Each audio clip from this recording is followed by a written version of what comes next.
This program deals with devil worship and satanic beliefs.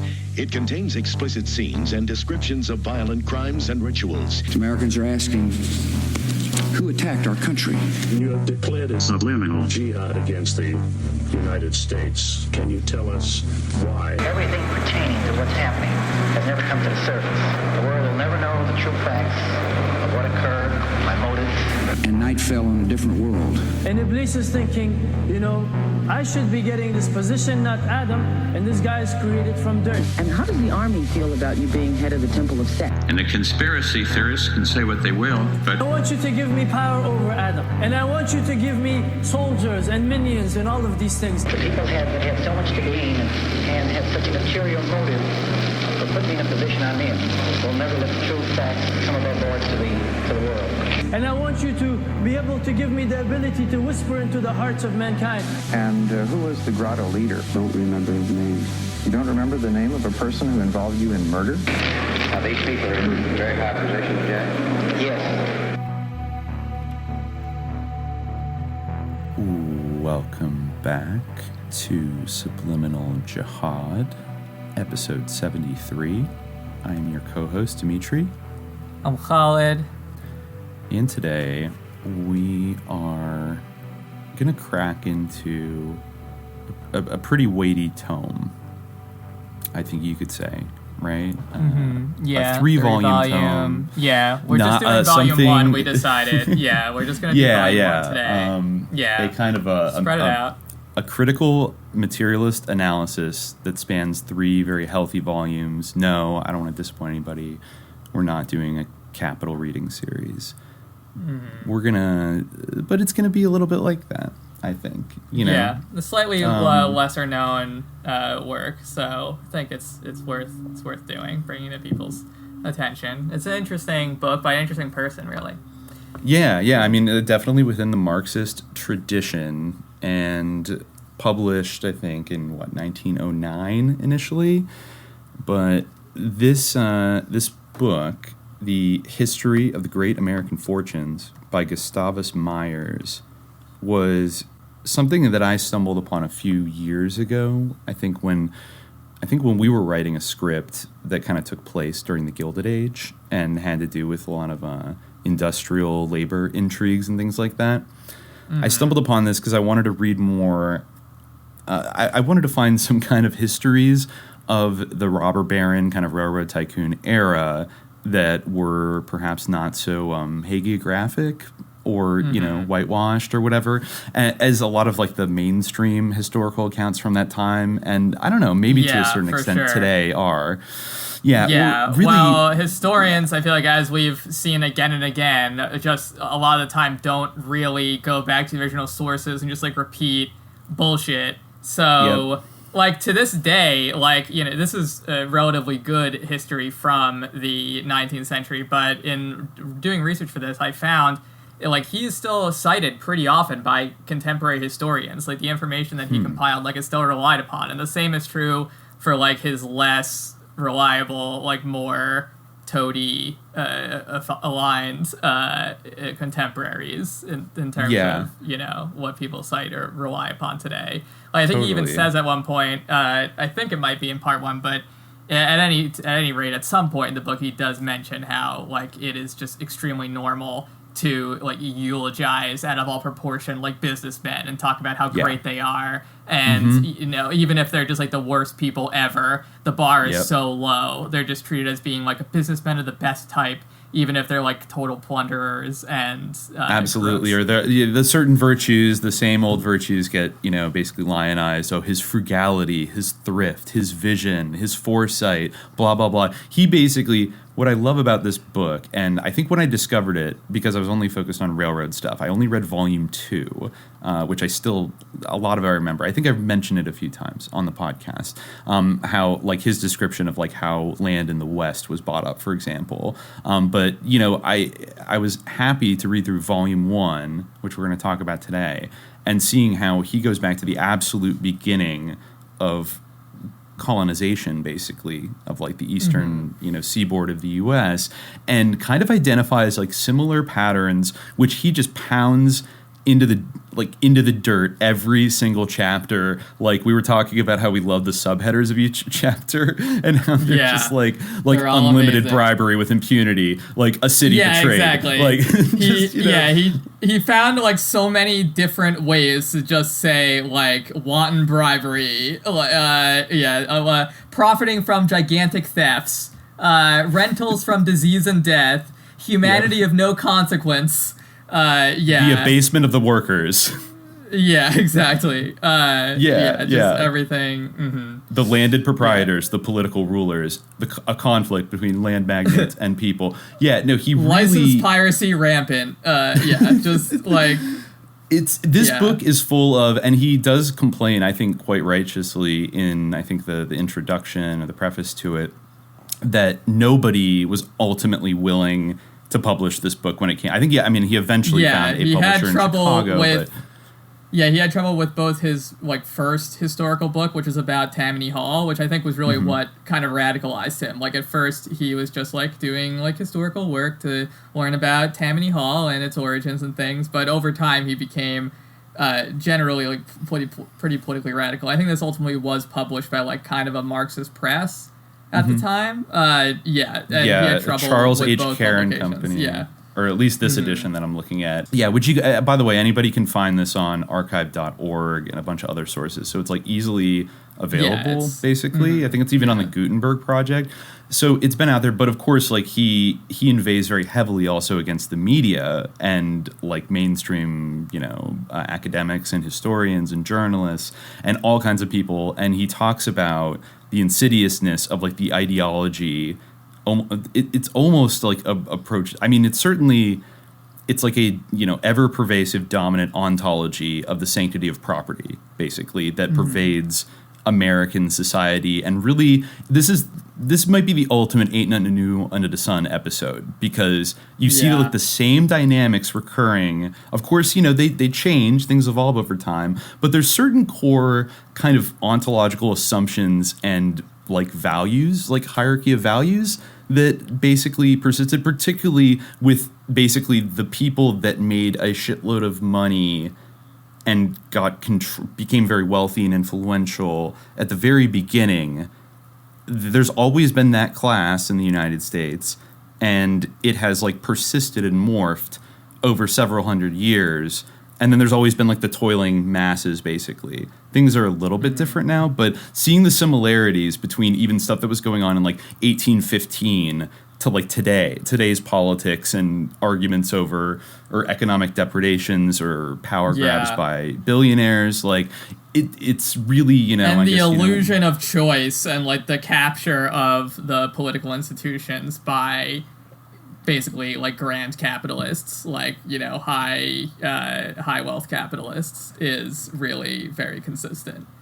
Yeah, it's amazing that he also points out that I think even going back to maybe like the 1700s and certainly in the early 1800s, that I think we've even bandied about the story that like, John D. Rockefeller, I think maybe it was even Edward Bernays, like told him that like if he went around and like threw like dimes to like little poor kids in the street and then somebody filmed it, then it would make people like him more or something like that. But it's actually a much older idea that a lot of these early merchant trader type people who made a lot of money around like the American Revolution period realized that by giving, 1% of their wealth back to like a charitable cause, it earns them so much in clout and gets so many people off their backs and exalts them so much that like they've been doing that little 1-2 thing for centuries, basically, since like the earliest like embryonic stages of kind of modern capitalism. So it wasn't just like, Henry Ford discovered it or John D. Rockefeller discovered it.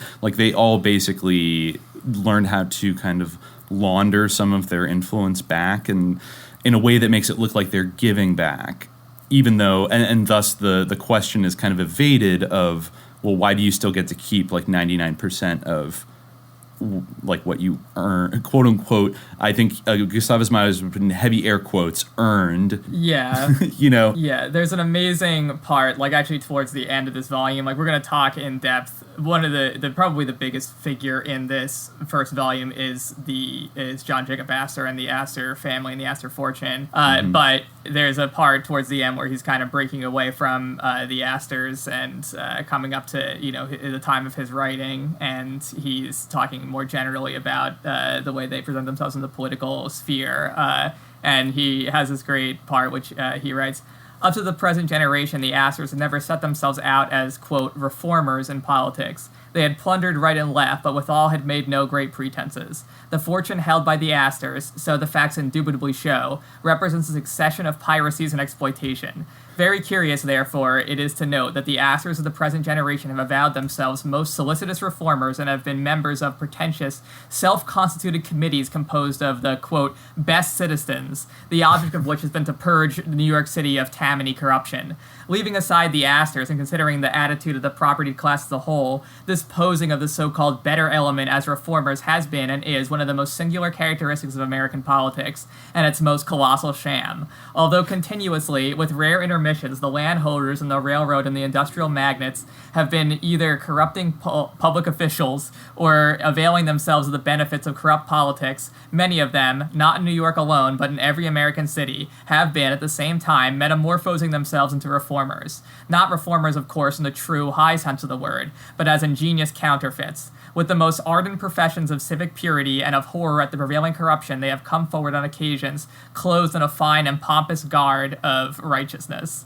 The very men who cheated cities, states, and nation out of enormous sums in taxation, who bribed, through their retainers, legislatures, common councils, and executive and administrative officials, who corruptly put judges on the bench, who made government simply an auxiliary to their designs, who exacted heavy tribute from the people in 1,000 ways, who forced their employees to work for precarious wages, and who bitterly fought every movement for the betterment of the working classes. These were the men who have made up these so-called, quote, reform committees, precisely as today they constitute them.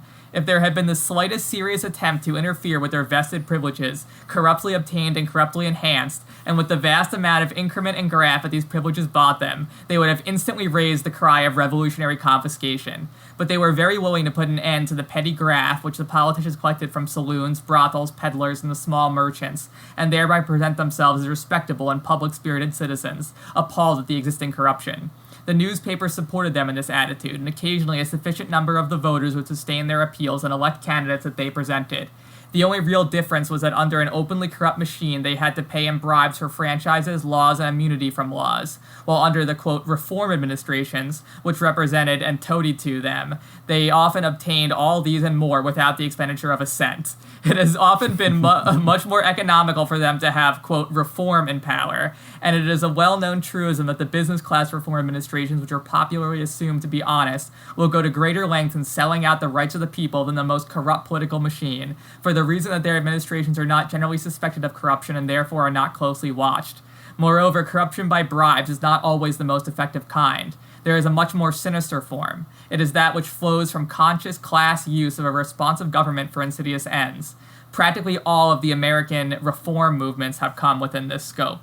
This is no place for a dissertation on these pseudo-reform movements. It is a subject deserving of a special treatment by itself. But it is well to advert to them briefly here, since it is necessary to give constant insights into the methods of the propertied class. Whether corruption or reform administrations were in power, the cheating of municipality and state in taxation has gone on with equal vigor. Yes, which, really could, you can definitely see the application of that today, Loaded with buckshot in both barrels, shots have been fired. Exactly. He really gets into some tears in these volumes, and that's one of the best. What does that remind you of? Does that remind you of anything? I don't know. There's something on the tip of my tongue the whole time. Like some kind of organization that pretends to be really revolutionary, but they're kind of still tied to sheepdogging people back into the two-party, fake sham political process and overrepresented by the property class as its vanguard celebrity leaders. I just can't think of it. I'll remember it later. Really, this is written in 1909. Yeah. And we fast forward 110 years, and we haven't, in some ways, we're still kind of like singing the same old song in terms of these dynamics and like the power of this class. Not new under the sun in a lot of ways. Yeah, definitely. Like these. Yeah, he has another book that I think is kind of like about the decline in a way of some of the hereditary wealth that he talks about in this book, which might, since we're going to split up this book anyway, it might be good to explore that as well at some point. But sure, yeah, like sure. A he lot had a of political evolution, I think, right? Like later in life. I mean, I think that he was pretty consistent. Like he kind of evolved politically in that he was like an American patriot, like in World War One. You know, yes, yeah, he that died seemed to be a before little World bit War of a II really split. got going. Yeah, he died during kind of, World War II. Yeah, I mean, I feel like that's not so odd, like, or so out of step with what like he's writing in this. Like, I think he was still kind of a critic of the American system, but you know, also of like Imperial Germany, which I feel like fair enough. You know. The ending of Hereditary American Fortunes was 1939 that he wrote that. So yeah, I'd be curious to see exactly. Yeah, he didn't actually finish it. It was like published posthumously, I think. But yeah, okay. He was writing at the time of his death. Yeah, you know, he was also like, I think, kind of optimistic in some ways. You know, he also, I think, wrote a book about the like American tradition of idealism. You know, and how Americans will always push for, you know, improvements and things, and you know, believe. Yeah, and I did read in the preface to the 1936 edition that he kind of said some cautiously positive things about FDR, and said that basically, like he quoted, I think, a paragraph of FDR basically saying that hereditary wealth as it has existed in the United States basically ought to be abolished, and like through estate taxes and other things like that, and that, you know, it's like intolerable to like the great masses of the American people that people basically get to maintain these like intergenerational private corporations and like the economic and social and political privileges that gives like a very small group of kind of almost like an extended web of families over the, you know, basically democratic quote-unquote process of our government that affects everybody, and they can do it to like basically aggrandize their own, you know, basically rarefied standing. You know, that had to go. I think to some extent, Roosevelt, who himself kind of came from one of these people we'll talk about. I don't know if the Roosevelts were patroons, literally, but they definitely came from, they did, right? The Roosevelts came from the kind of New Amsterdam Dutch background. Yeah, I think so, but I don't quite recall what their roots were or when they came to the United States. I just knew that they were upper crust, like old school, like Yankee, basic, like Dutch Yankee, New York people.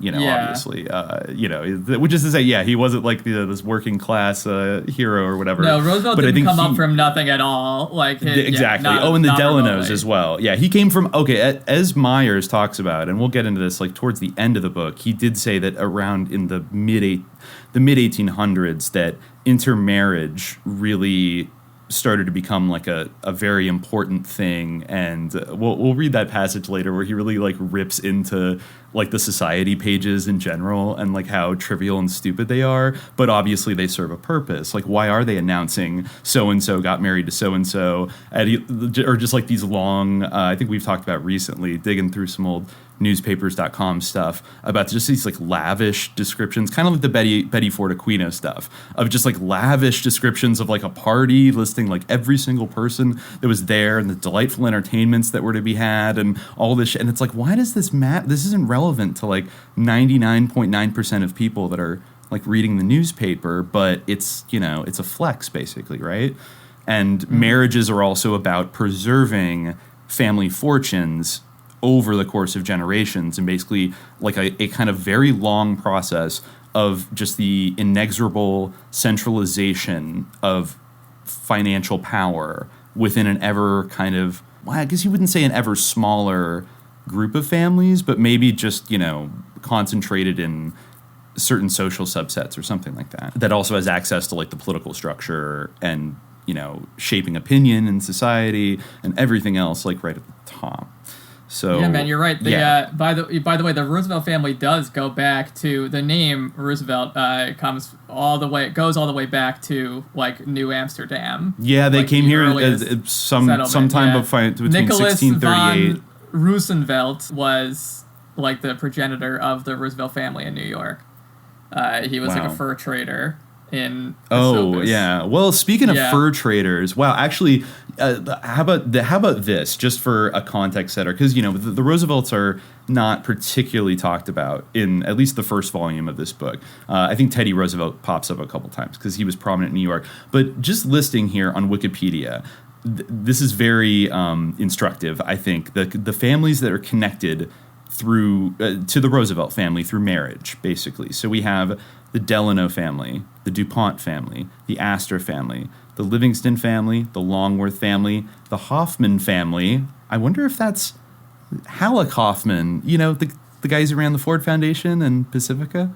I think it is, actually. And then the Schuyler family, the Goodyear family. The Schuyler family, yes, as we all know. Yeah, the Schuyler family, very big. Mm-hmm. And the Goodyear family, who invented vulcanized rubber and basically tires. The Lowell family, the DePeyster family, and the Whitney family. And of course, Whitney, actually unexpectedly, it gets a kind of like almost sympathetic treatment in this book for, I guess, really getting screwed out of inventing the cotton gin. But that is a heavy hitting list, isn't it?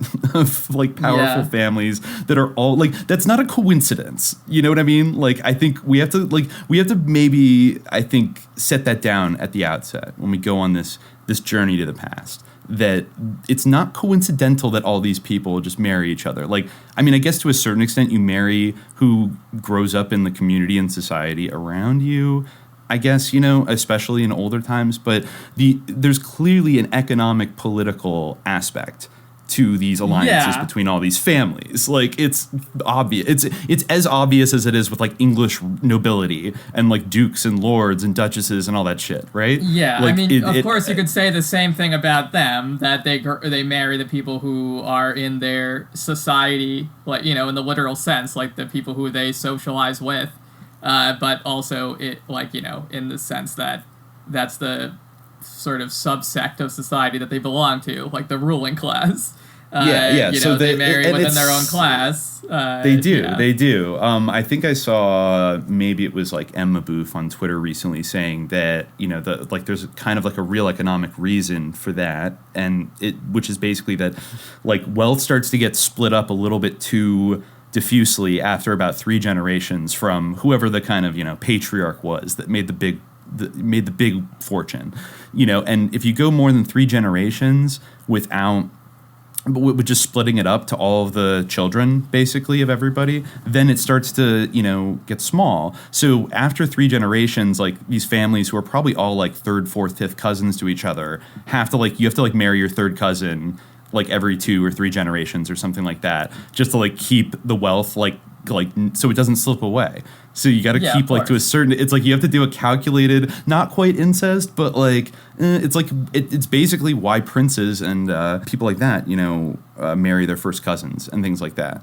Kings and queens of Europe like married their first cousins all the time. That was more for a kind of, it's like a slightly different, because it had this, it was all about political authority, but also there was like wealth intimately involved, obviously, in kind of those kind of alliances. What you're bringing up is very interesting because it kind of gets into changing attitudes around like marriage, and like, because when we think about marriage, like basically what you're saying is that like it's not that they fall in love and get married like in the movies, but really like it's kind of an interesting subject because I feel like that idea of marriage is relatively provincial and new. Like it's all consuming like in our culture now, that like you meet someone like in a rom-com and like you get married to them, but like of course that's relatively young and certainly not like culturally universal. And like even if you go back a little bit in time, when he even talks about like the incredible like mortality of infants and things like that during this time, like due to the policies of some of these people and things like that, and how cheap life was. It's just like a very different thing. Like there are these stories of love. The idea of love is one that is timeless, of course, but it's something that obviously has transformed with changes in society. And I think that the way that accommodates like the tension between that, or the idea of love and its relationship to marriage, has definitely changed. And I think that it's largely true that the notion of like not marrying for like maybe practical concerns, like the whole idea of this argument, like isn't really something that necessarily occurs to you, that, you know, yeah, it's like just natural to marry. Yeah, I think that's an important thing to touch on, because I feel like, you know, has Hollywood kind of psyoped us for like almost 100 years now with presenting love as kind of like this, you know, this optimistic dream of kind of romantic love being, it is a very modern idea, I think, compared to how most cultures probably went around it. I also feel like maybe... You know, it really is interesting. This is kind of a digression. I mean, well, I guess maybe it's not a digression. It is interesting how often that fairy tale is the Great Expectations fairy tale of Pip, you know, and Estella.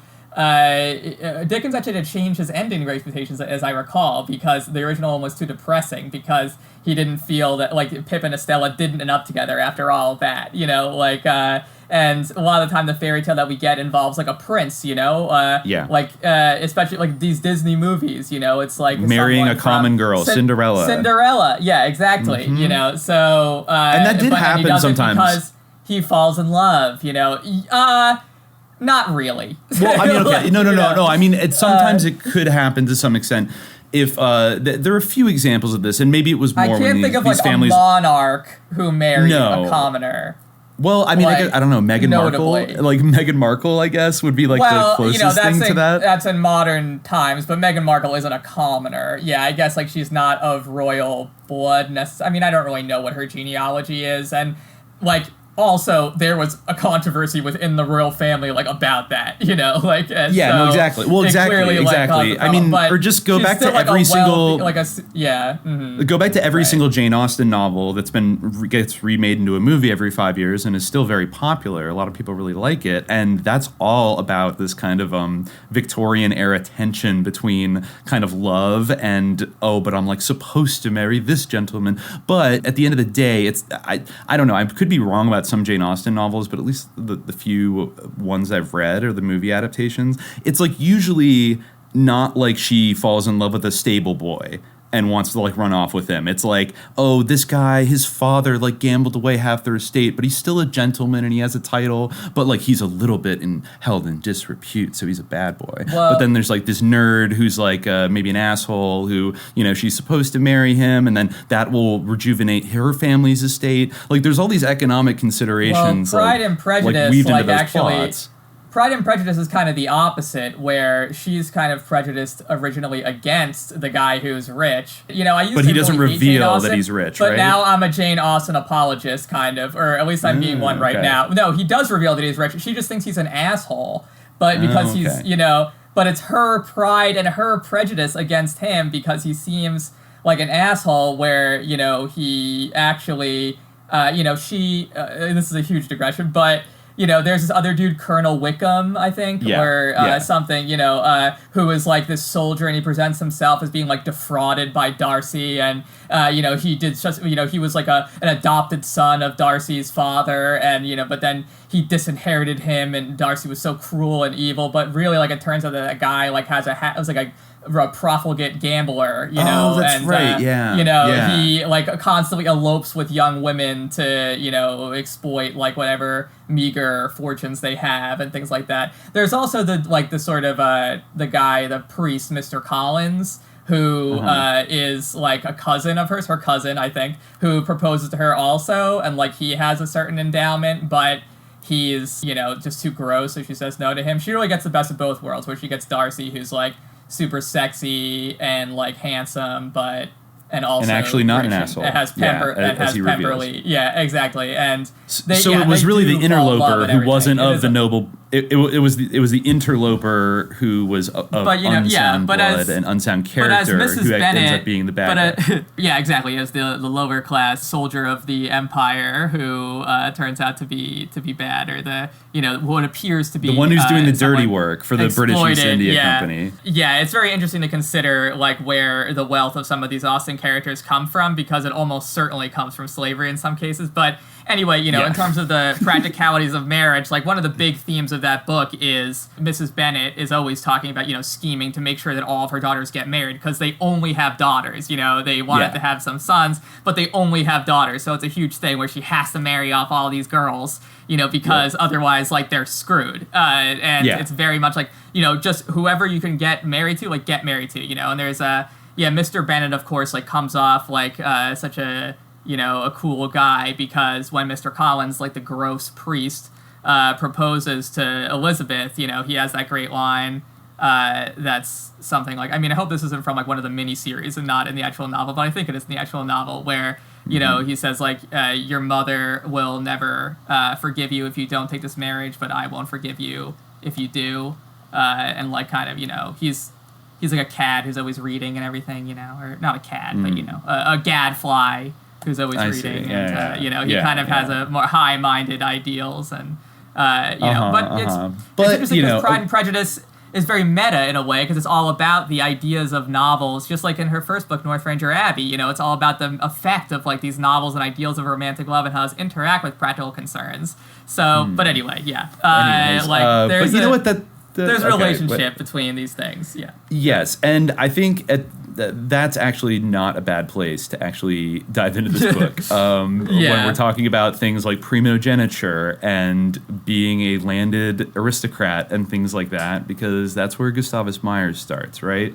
He starts at the very beginning in the early colonial era, and he talks about, I think in particular, let's see. So in the early settlement, when they were first giving out land, both the colony of New Amsterdam, which is owned by the Dutch, and New England, and then they even they mention the beginning of 1619. This book's almost like the real 1619 project. Yeah. I didn't actually pick up on that. That's funny. Yeah. No, because I realized like if this is kind of what I would hope. I didn't actually read the entire 1619 project, and so I won't go bash too hard on it either way. But I do think.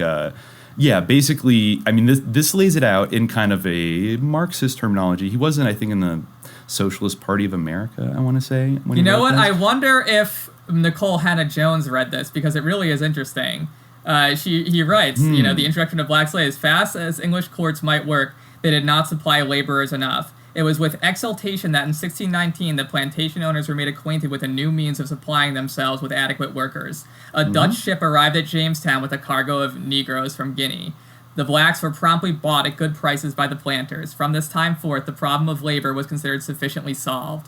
As chattel slavery harmonized well with the necessities of tobacco growing and gain, it was accepted as a just condition and was continued by the planters, whose interests and standards were the dominant factor. Yeah. And go. he was saying that because basically the London Company, which was thrice chartered to take over to itself the land and resources of Virginia and populate its zone of rule, was endowed with sweeping rights and privileges which made it an absolute monopoly. So this is actually important because the people that kind of set the first stage for what you can do and not do in these colonial territories of the East Coast of the future U.S.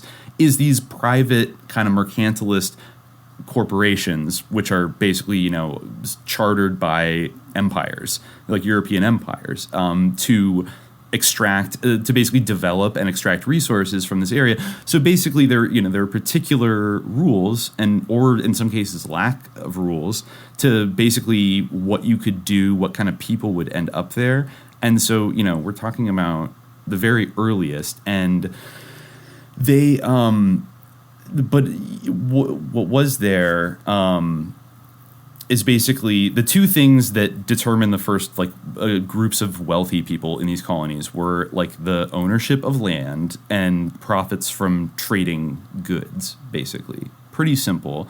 And then, but they were basically, seen over and kind of governed and sanctioned by things like the London Company, so there's already like a kind of a corporate, like a big corporate kind of influence happening right at the beginning.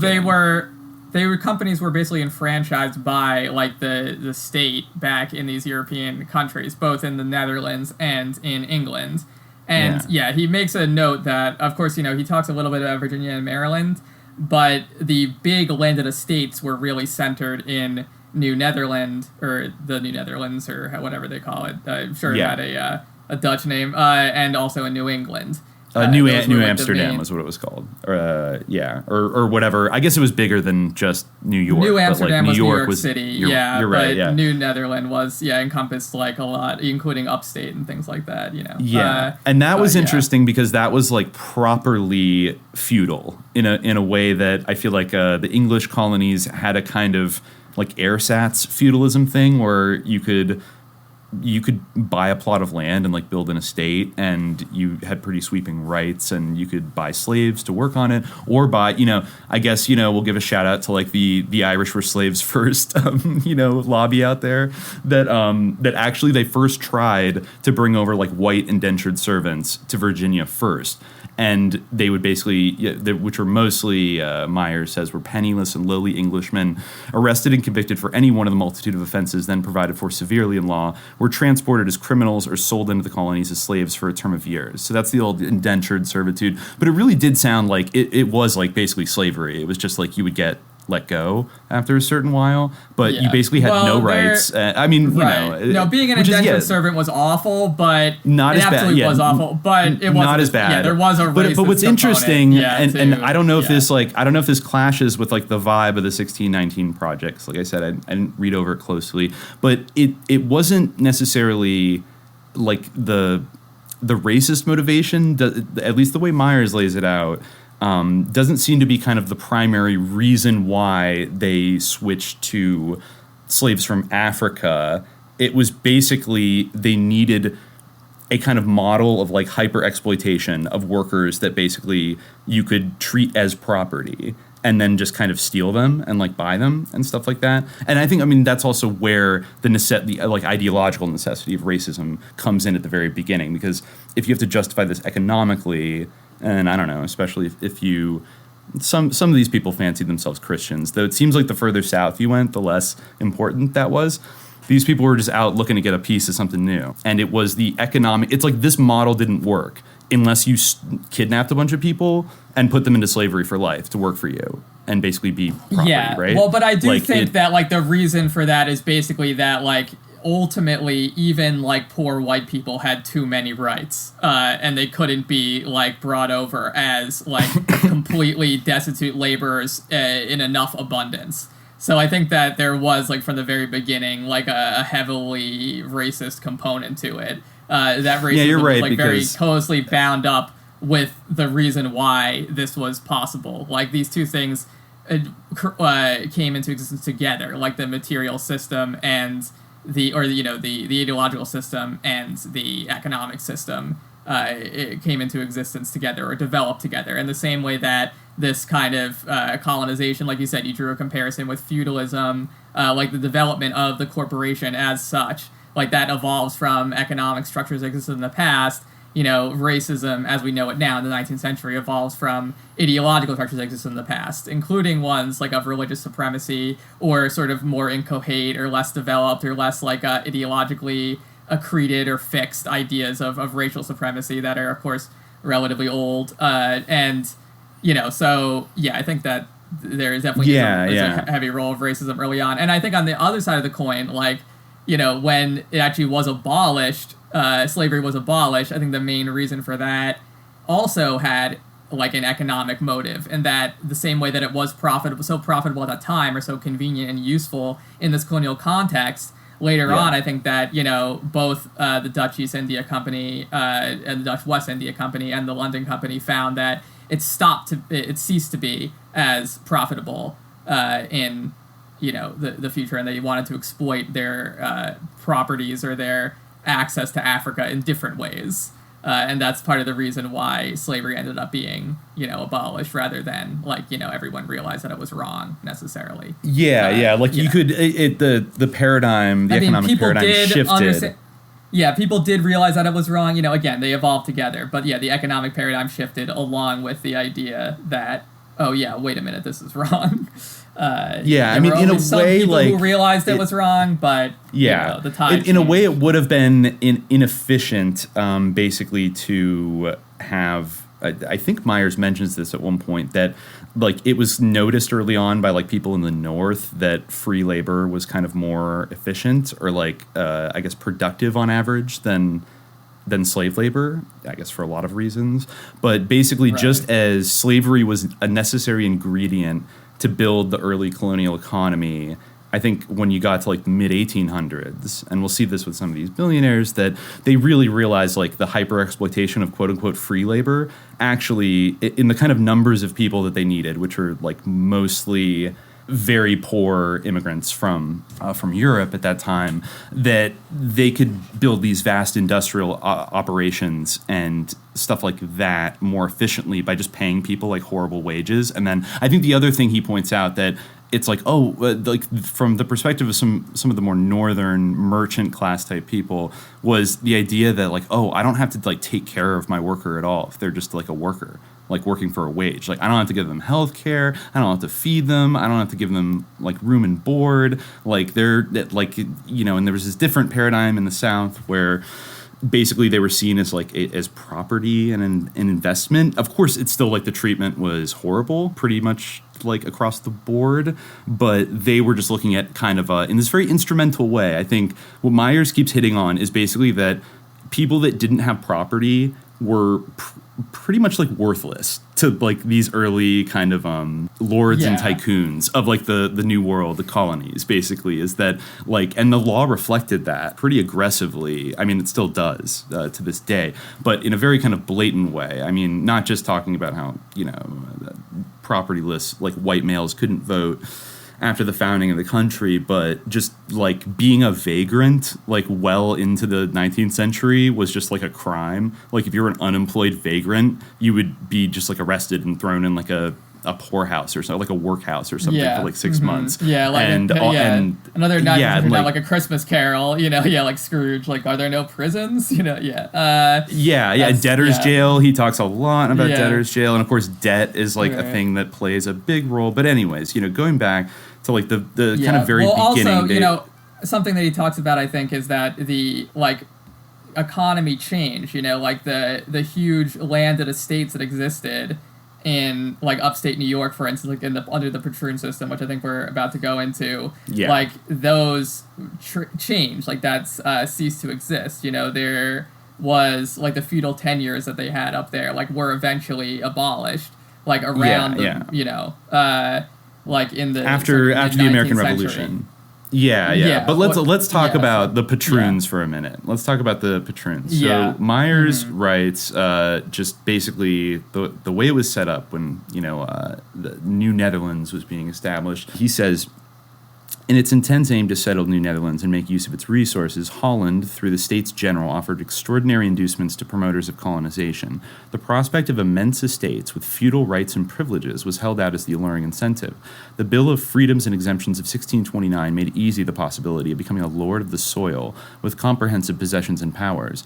Any man who should succeed in planning a colony of 50, quote, souls, each of whom was to be more than 15 years old, was to become at once a patroon with all the rights of lordship.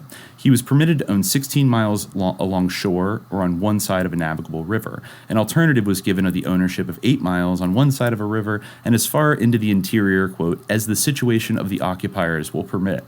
The title was vested in the patroon forever, and he was presented with a monopoly of the resources of his domain, except furs and pelts. No patroon or other colonist was allowed to make woolen, linen, cotton, or cloth of any material under pain of banishment. These restrictions were in the interest of the Dutch West India Company, a commercial corporation which had well-nigh dictatorial powers, a complete monopoly throughout the whole of its subject territory. It was armed with sweeping powers, a formidable equipment, and had a great prestige. It was somewhat of a cross between legalized piracy and a body of adroit colonization promoters. Pillage and butchery were often its auxiliaries, although in these respects it in no wise equaled its twin corporation, the Dutch East India Company, whose exploration of Holland's Asiatic possessions was a long record of horrors. And so, I mean, they offered kind of literal lordship for people to move. And so people did that. And then, of course, you basically had all the rights to the resources. So, like, the timber basically brought colossal profits. There were valuable fishery rights. if they, bordered a shore or a river. And I guess like fishing was a huge economic boost to Boston in particular, like Massachusetts really made a ton of money off of, basically selling fish. And Myers asked, or he says, in 1635 they passed a new decree, Holland did. It repeated the feudal nature of the rights granted and made strong additions. Did any aspiring adventurer seek to leap at a bound to the exalted position of patroonship? The terms were easy. All that he had to do was to found a colony of 48 adults, and he had a liberal 6 years in which to do it. For his efforts, he was allowed even more extensive grants of land than under the Act of 1629. So complete were his powers of proprietorship that no one could approach within 7 or 8 miles of his jurisdiction without his express permission. His was really a principality. Over its bays, rivers, and islands, had it any as well as over the mainland, he was given command forever. The dispensation of justice was his exclusive right. He and he only was the court with summary powers of high, low, and middle jurisdiction, which were harshly or capriciously exercised. Not only did he impose sentence for violation of laws, but he himself ordained those laws, and they were laws which were always framed to coincide with his interests and personality. He had full authority to appoint officers and magistrates and enact laws, and finally he had the power of policing his domain and of making use of the titles and arms of his colonies.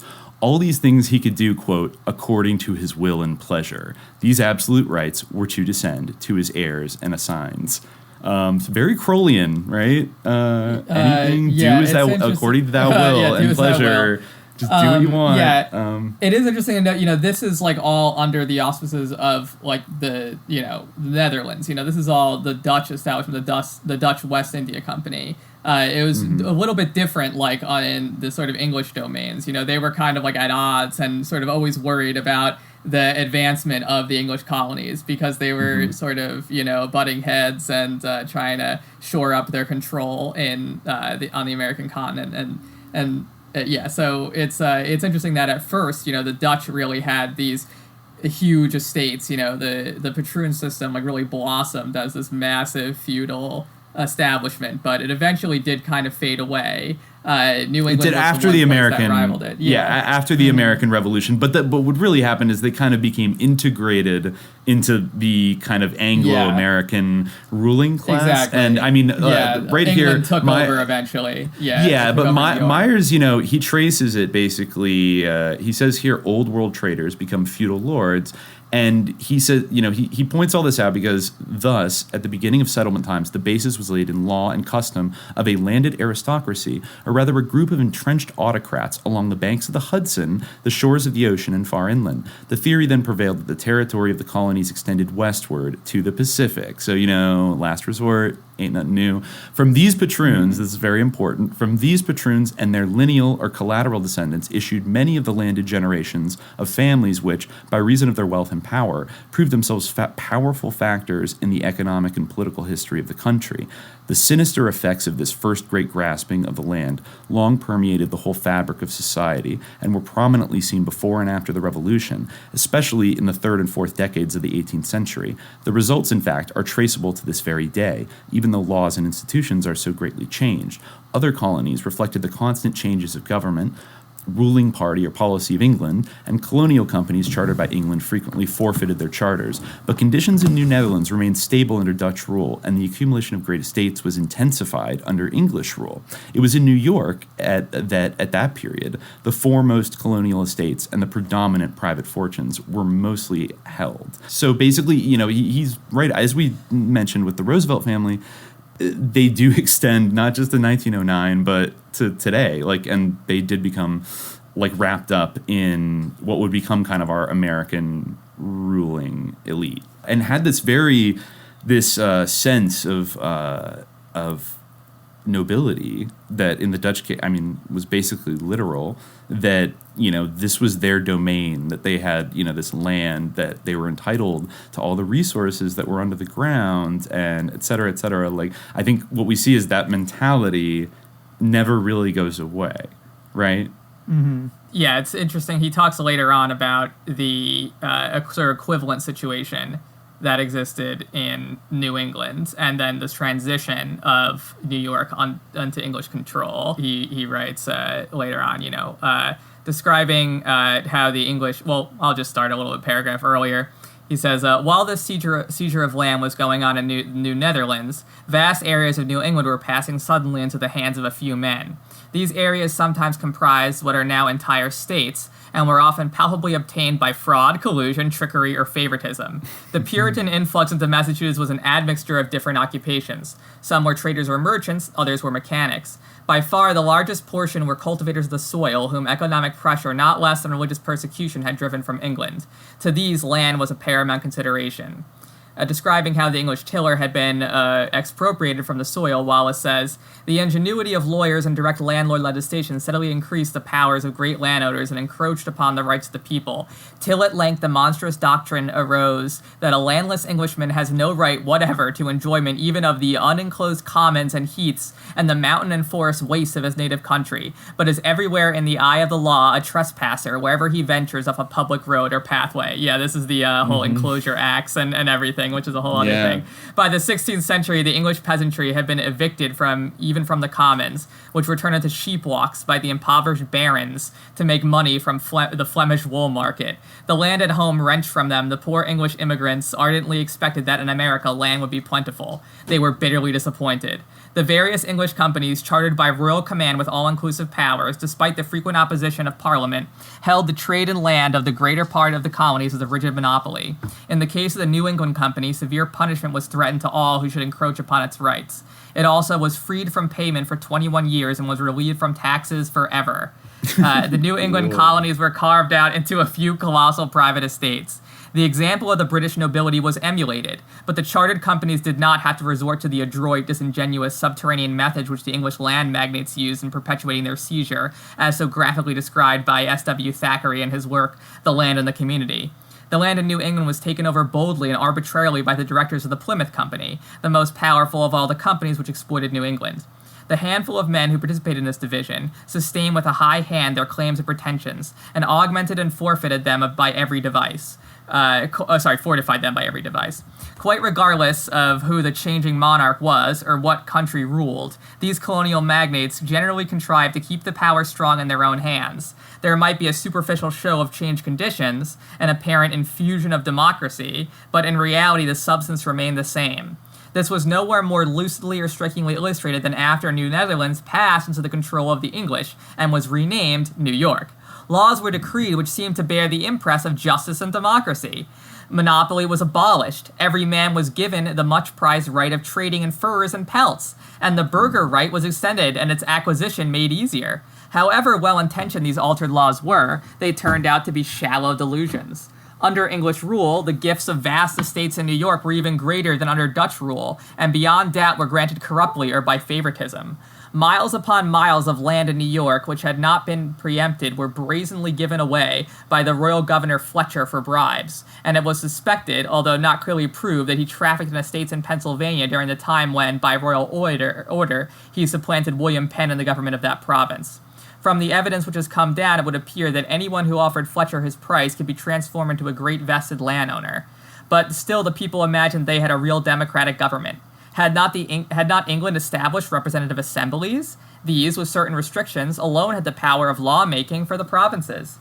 These representative bodies were supposed to rest upon the vote of the people, which vote, however, was determined by a strict property qualification. Yeah, so like you said. Yeah. And so, like right at the very beginning of this kind of a democratic, political process, whatever thing. Yeah, I feel like he's making a point. Yeah, I feel like you're supposed to read into that, like, the unfolding history of the United States, like that, the transition from New Netherland, which is very feudal reminiscent system, to English-controlled, and, the transformation of New Netherlands to New York, brought with it, like, this idea of representative assemblies and all these sort of gestures at reform and things like that, and, and being, more rights for the people who had toiled under the patroons and merchants who came there and everything to trade in furs, but actually it was completely, like, illusory. As he says, what really happened was that, apparently deprived of direct feudal power, the landed interests had no difficulty in retaining their law-making ascendancy by getting control of the various provincial assemblies. I guess it was so in some places it was so offensive to the people that I think the New York Lieutenant Governor Cadwallader Colden in 1764 wrote to the Lords of Trade at London how the land magnates had devised to set themselves up as the law-making class. He said 3 of the large land grants contained provisions guaranteeing to each owner the privilege of sending a representative to the General Assembly. These landed proprietors, therefore, became hereditary legislators. Quote, the owners of other great patents, being men of the greatest opulence in the several American counties where these tracts are, have sufficient influence to be perpetually elected for these counties. The General Assembly, then, of this province consists of the owners of these extravagant grants, the merchants of New York, the principal of them, strongly connected with the owners of these great tracts by family interest, and of common farmers, which last are men easily deluded and led away with popular arguments of liberty and privileges. The proprietors of the great tracts are not only freed from the quit rents which the other landholders in the provinces pay, but by their influences in the assembly are freed from every other public tax on their lands. Like Myers said, what Colden wrote of the landed class of New York was substantially true of all the other provinces. The small, powerful clique of great landowners had cunningly taken over to themselves the functions of government and diverted them to their own ends. First, the land was seized, and then it was declared exempt of taxation. So, basically, the landowners kind of just swooped in and then quickly just took over the representative government. I guess. There's an amazing part. I assume that you're going to recognize it when I start reading it. It's about how the lords of the soil lived, where he describes Colonel Smith. He gives kind of a portrait. He says, a glancing picture of one of these landed proprietors will show the manner in which they lived in what was then accounted their luxury. As one of the, quote, foremost men of his day, in the colonies, Colonel Smith lived in befitting style. This stern, bushy-eyed man who robbed the community of a vast tract of land and who, as Chief Justice, was inflexibly severe in dealing punishment to petty criminals and ever vigilant in upholding the rights of property, was Lord of the Manor of St. George, Suffolk County. The finest silk and lace covered his judicial person. His embroidered belts, costing 110 pounds, at once attested his great wealth and high station. He had the extraordinary number of 104 silver buttons to adorn his clothing. When he walked, a heavy silver-headed cane supported him, and when he rode on a fancy velvet saddle. His 3 swords were of the finest make. Occasionally, he affected a Turkish scimitar. Few watches in the colonies could compare with his massive silver watch. His table was embellished with heavy silver plate valued at 150 pounds, of which his coat of arms was engraved. 12 Negro slaves responded to his nod. He had a large corps of bounded apprentices and dependent laborers. His mansion looked down on 20 acres of wheat and 20 of corn, and as for his horses and cattle, they were the envy of the country. In his last year, 30 horses were his, 14 oxen, 60 steers, 48 cows, and 2 bulls. He lived high, drank, swore, cheated, and administered justice. One of the best and most intimate descriptions of a somewhat contemporaneous landed magnate in the South is that of Robert Carter, a Virginia planter, by Philip Vickers Fithian, a tutor in Carter's family. Carter came to his estate from his grandfather, whose land and other possessions were looked upon as so extensive that he was called King Carter. King Carter luxuriated in Nominee Hall, a great colonial mansion in Westmoreland County. It was built between 1725 and 1732 of brick covered with strong mortar, which imparted a perfectly white exterior, and was 76 feet long and 40 wide. The interior was one of unusual splendor for the time, such as only the very rich could afford. There were 8 large rooms, one of which was a ballroom 30 feet long. Carter spent most of his leisure hours cultivating the study of law and music. His library contained 1,500 volumes and had a varied assortment of musical instruments. He was the owner of 60,000 acres of land spread over almost every county of Virginia, and he was the master of 600 slaves. The greater part of a prosperous ironworks near Baltimore was owned by him, and near his mansion he built a flour mill equipped to turn out 25,000 bushels of wheat a year. Carter was not the only one of the big planters, but one of the big capitalists of the age.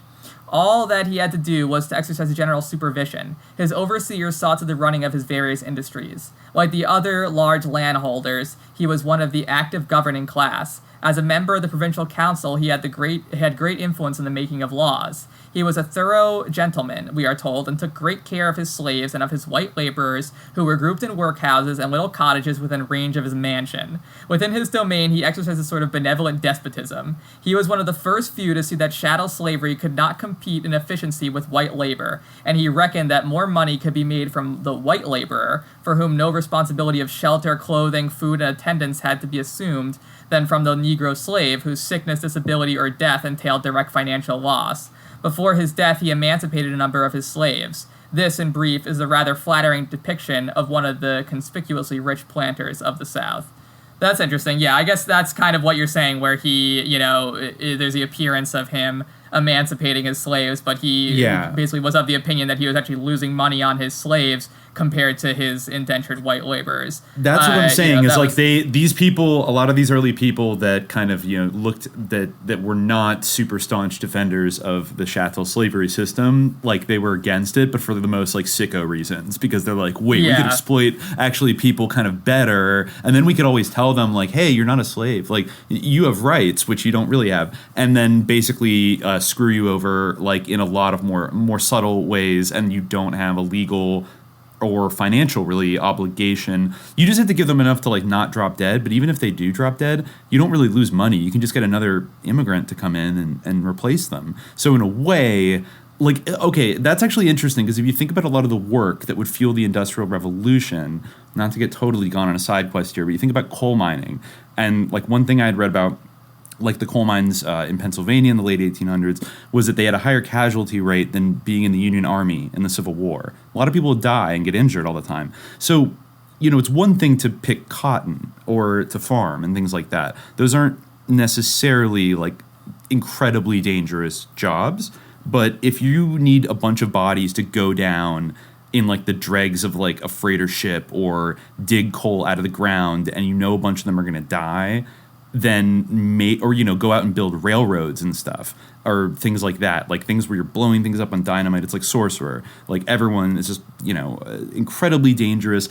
And if you kind of quote unquote own those workers and they get killed, then you might be like actually reticent to send them into all these dangerous situations where there's going to be like a high casualty rate, because then you're losing money on everything you invested in this person that you view as property. You know what I mean? So in a way, it's like simultaneously, like in some very obvious aspects, it's like more humane to not do chattel slavery, but also it opens the door to just throwing bodies into a big dark hole in the earth and not really caring how many of them die and don't come back out, because it's no loss to you, really. Like, you don't have to pay anything to their family. There's no labor laws. Like, you know what I mean? Like, the first labor union started as, like, kind of fraternal support organizations for, like, the widows of, like, dead miners and stuff like that. They had to organize it themselves, basically, like an insurance fund, because the companies didn't give a shit. So, in a way, it's like, yeah, okay. That's why maybe we have to be reticent to, like, not pat them on the back too hard, these people that had, like, complicated views about slavery. Back in the 18th century or whatever, is that a lot of them ended up, the reason, a big driver of maybe why they kind of broke with it and were willing to fight a civil war over stomping it out, is because they had in mind this different system, which I think is definitely better, but also it ain't exactly free labor. It's not fully free. Yeah, and also it's like a different, not the case. Like, yeah, I mean, that guy was, a Southern planter who felt that white labor was more efficient. I mean, according to Myers, but that wasn't like a widely shared opinion. Yeah, like as you said, the South is also very desirous to protect its institution for various reasons. But of course, like there also was like huge, like, disdain for... in fact, it's funny because now, people often point to being Anglo-Saxon as sort of a great thing, that is what makes you white or whatever. But Anglo-Saxons were often like sneered at in the South, as sort of the poor whites who are just as vile, rhetorically speaking, as their black slaves. Although, of course, like in terms of treatment, there's definitely no real definitely equation, like they're. bizarro levels of like intra-Northern European racism that are going on, and like also this like heavy class element as well, where like the new kind of landed sort of quasi-gentry in the colonies really did look down at like poor, like even poor English immigrants. Like being English wasn't enough to like get your respect. Like if you didn't have property, or if you were some kind of vagrant or something, you were pretty much a nuisance and like not worth thinking about. And you can see it like in the kind of reflections of historians and like the art from the period, that's like we really don't have a lot of good information on like what were like working people doing during like there's some stuff, but you know, compared to the volumes of like novels and writing and stuff that we have about what like the people at the very top of like the commercial and aristocratic class were doing at that time, you know what I mean? Like it's kind of it just shows like how little attention was. There wasn't even kind of like how today you might have some kind of patronizing stuff about like, I don't know, like Nomadland, or like about, you know, poor working class you know, people going through stuff. But you know, back then there was really no pretense to like, I don't give a fuck about those people. Like they are, if they could be useful to me, and they had very little rights. They weren't shackled into slavery unless they were like in indentured servitude for a while, but in generally speaking, they did not have any like political agency, and they were completely almost at the mercy of these lords and these like wealthy planters and stuff. There's also all kinds of rules of like terms of like living on somebody's estate where you could only buy like flour from their mill, like you could only buy molasses from like their little shop. Like you'd see that actually come back later in the railroad era with like company stores and things like that. But that was also a thing from like very early on, kind of like getting the people working for you at both ends. Like you're both exploiting their labor and grossly underpaying them, and then you're also overcharging them for like the very products that like in some cases they're producing, and you're selling it back to them at like a huge markup. So you really get them coming and going. And that seems to be something that was like a tradition that was established very early on with this class of people. Yeah. This land was made for you and me. As I went walking, I saw a sign there, and on the sign it said no trespassing. But on the other side, it didn't say nothing. And that sign was made for you and me. This land is your land. This land is my land. From California to the New York Island, from the Redwood Forest to the Gulf Stream waters. This land was made for you and me. In the shadows of the steeple, I saw my people. In the relief office, I saw my people. As they stood hungry, I stood there asking, is this land really made for you and me?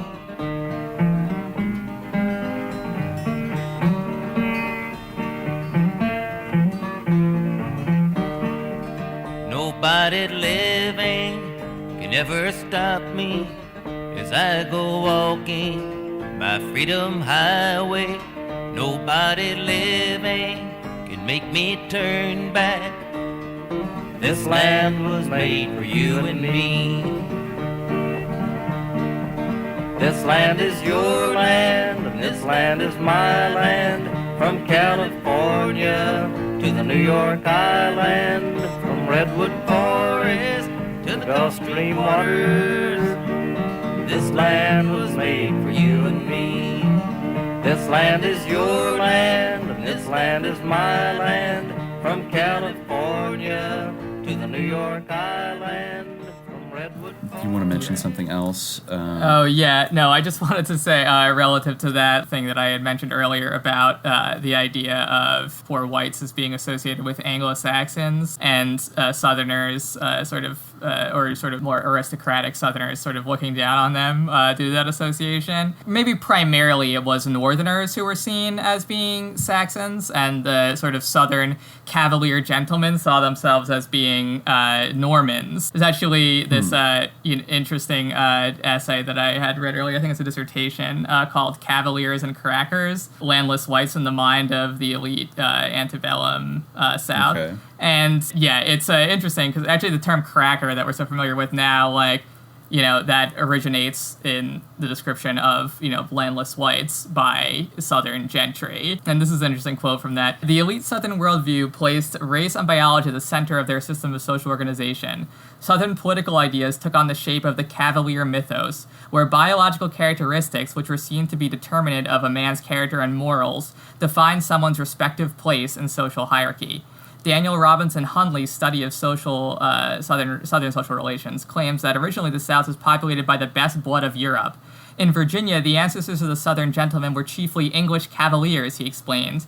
In Maryland, his ancestors were in the main Irish Catholics. In South Carolina, they were Huguenots, at least the better class of them, those dauntless chevaliers who, fleeing from the massacre of St. Bartholomew and the bloody persecutions of priests and tyrants, drained France of her most generous blood to found in the Western Hemisphere a race of heroes and patriots. But the intermingling of classes had led to the gradual decay of some of the old families.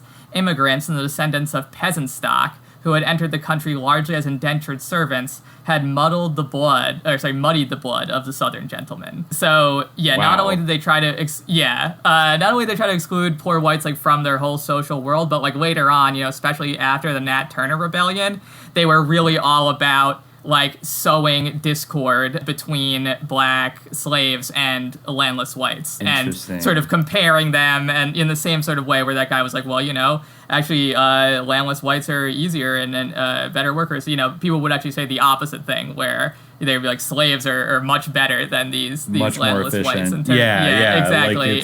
Like these people are deficient. They're interesting. So and part of it was like their actual racial ideology, where like they had come to view landless whites as being not quite white, really, and like somehow biologically inferior, but also like there was an aspect to it where they needed to pit the two against each other and encourage each one to see the other as in some way inferior. Yes, and, exactly. Yeah, exactly. Because they were scared of what might happen. Yeah. Yeah, as kind of like beautifully illustrated in the possibly sus Bob Dylan song "Only a Pawn in Their Game."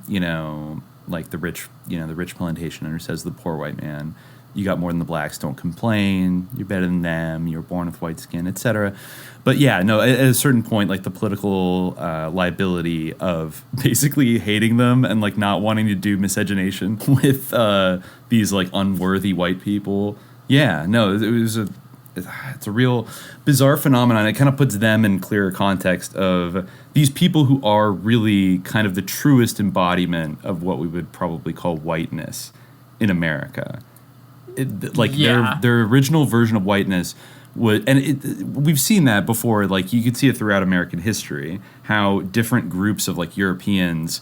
It's not that they were on the level of people that were from Africa, but they weren't let fully into the white club either. It was like there were some strong feelings and anxieties. It's about interesting it. how like the ideology of whiteness changes so much. Like in that part that we just read, like they're like, we're the English Cavaliers. They even said like we're of Irish Catholic stock, and so we're better than these like immigrants, indentured servants, which is like very, very different from other ideologies of whiteness that would gain dominance later. Like we were just now having a recent controversy about how like white culture is Anglo-Saxon culture, but in the sort of Norman versus Saxon myth of the antebellum South, the Northerners would be like the Saxons and the Southerners would be aligned with the Normans. And it would be like this irreconcilable divide where these disgusting Anglo-Saxons up north are trying to destroy our like inherent honor, that we have as the sort of Saxons. Is that the real Yankee cowboy dialectic? Is these feuding groups of the narcissism of small differences blown up to like a class war scale? It's a form of it. Not, it's super. Yeah. Like there's definitely a thing kind of going on there, and yeah, I mean, just like the narcissism of small differences, I think can be very loud in these kind of groups like back then, and also I think it took time. I think it's a process, and it's like still a process of crafting this sort of arbitrary term of like this category of whiteness, which you can see like really didn't even apply to people that didn't own property kind of at the time of the American Revolution. If we're really getting kind of like, oh, they have the full legal privileges that quote unquote citizens are supposed to have. Like, that's kind of how I think that's definitely one definition of whiteness that you could sort of use, or criteria of like, does somebody meet this? And it's like, oh, if you didn't own property, well, yeah, technically your skin was white, but then you didn't have really any political agency at all, and you probably existed to some degree in like economic precarity, both in the North and the South. So they, and you know, the group that was white has jealously guarded those gates, and you know, because I think it's a crucial pillar in their economic dominance, basically. Which is like kind fact, of the driver of all of this at the end of the day. Yeah, and in fact, like, you know, we were talking about how these political systems were captured by white landowners. Like, in the early 19th century, there was actually suffrage for white men in, like, general, not even landowners. And the reason for that was because they were afraid of, like, they basically, because they were so racist, they're like, the slave revolts won't succeed unless white people like John Brown, like, instigate them, you know, like, unless these poor whites get involved. So they were like, then they started getting even more radical with their, you know, racial rhetoric and being like, no, you, like, these black people suck, like, here, like, have the vote, which of course, like, you know, ultimately wasn't super meaningful, but helped, like, you know, make them like, yo, no, you're one of us, like, yeah, you know, like, once they became a little bit more threatened by this possibility after Nat Turner and things like that and John Exactly. Brown. So they're constantly playing with, and I think they do some serious work as we go into the 19th century in terms of like psychologically kind of surmounting that obstacle with like the white masses of like you said, like on the one hand, like in the South, like pitting the, like, you know, black slaves and poor whites against each other. And then, like, in the North, all kinds of ethnic kind of resentments and fears and anxieties, you know, basically played themselves out in complicated ways. But, you know, I think going back to this, or, you know, jumping back into this timeline here that Myers is laying out. So we have basically the American Revolution, which I think he describes as something that obviously had a lot of progressive rhetoric that was ultimately pretty disingenuous, I would say, given the people that were the vanguard of this revolution, even though the masses kind of participated in it, and that it was really driven by the kind of the landowning class and the merchant class. And the trading class most of all. The trading class most of all. So he says, let me see. This is an interesting part. The nascent he says on 41, land continued to be the chief source of wealth of the rich until after the revolution. The discriminative laws enacted by England had held down the progress of the trading class. These laws overthrown, the traders rose rapidly from a subordinate position to the supreme class and point of wealth.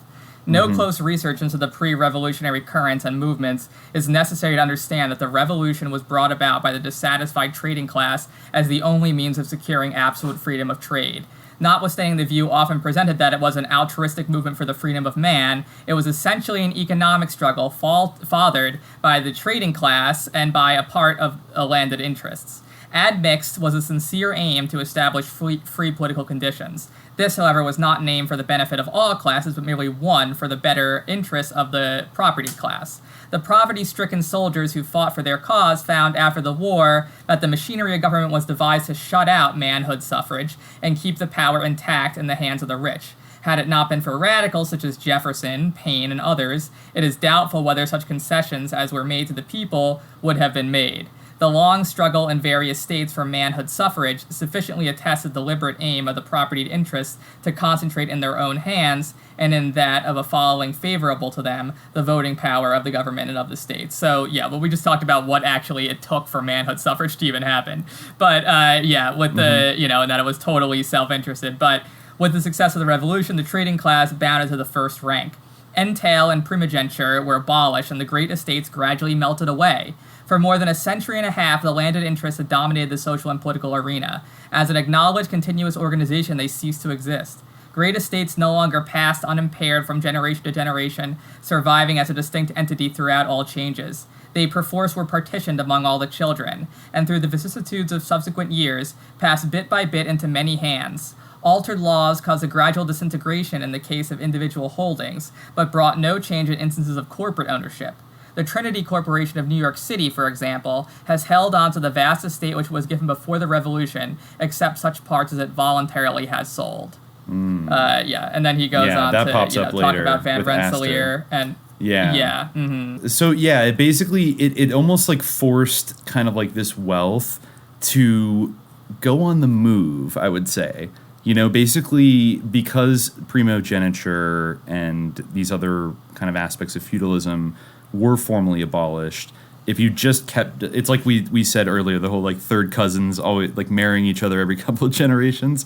It's like if you just let kind of the lineage kind of take its course, and your fortune keeps getting divided, and if it's just sitting there, it's just gonna get kind of divvied up eventually. And then it'll just blow away in the wind. So you have to take the money that you have, and you got to put it to work. This is where money really, it already was capital, I guess by any definition, but it's like the capital, you got to stay moving and growing, or you'll kind of die, you'll wither or get taken over or something like that. So it introduces, I think, this new, that's I think a turning point where you see the dominance of the trading class come up in particularly, first in Boston, but then particularly in New York, in the early, 1800s, and but also a kind of synergy, because like these families, obviously, like we mentioned, like the Roosevelts, all these other people, like they stuck around, and they did sit on the boards of corporations and stuff. Like the Trinity Corporation ended up being instrumental later on to buy a bunch of land, like shoreline land on Manhattan Island, that ended up being worth like exponentially more than it was worth when they bought it. But like they did it through kind of like shell company of this church, basically. There was the Trinity Church down there on Wall Street. Mm-hmm. And so like they had to start coming up with new, creative ways of accumulating wealth to maintain what they already had. And the way to do that pretty much at this point was, he goes through the two things. One is like real estate acquisition, which is sort of different than being a feudal lord with an estate. But first, the thing that really kickstarts it is like trading, right? Yeah. Like the traders. They were like, there are definitely some who bridged the gap between the two, but there was like a tension that emerged where the traders basically kind of had to slowly, gradually usurp the landed aristocrats, Mm-hmm. Like he has this great line where he says, the lordly, leisurely environment of the old landed class have been supplanted by feverish trading and industrial activity, which imposed upon society its own newer standards. A few $100,000 no longer was the summit of a great fortune. The age of the millionaire had come. Mm-hmm. And so this was like the emergence of these merchants as exactly as you said, like the most powerful class in society, or the concentration of wealth with them. And they basically, they couldn't really tangle at first with the aristocracy themselves. So what they did basically was exploit others. Like they exploited laborers. And through that, they slowly had to sort of move in on the feudal tenures and the land that the gentry possessed. Yes, and also the one thing that a lot of them did, and when we get into John Jacob Astor soon, he typifies this, but a lot of them basically went out and thought, like, I need to go accumulate something. And one of the most profitable commodities at that time was furs, right? So a lot of these guys kind of ended up going out to like a little bit what would today probably be like out as far as like the Mississippi River, and in places where Native Americans were still living, and they would trade furs with them and stuff, or they would found a company to send out agents to like go get these furs. And this is a theme that definitely comes up again and again. A lot of people kind of made their primary accumulated wealth off of, let's see, the way he describes it is, he's talking about the traders' methods here, okay, in the early 19th century. And he said, by one means or another, some of the New York merchants of the period attained a standing in point of wealth equal to not a few of the land magnates.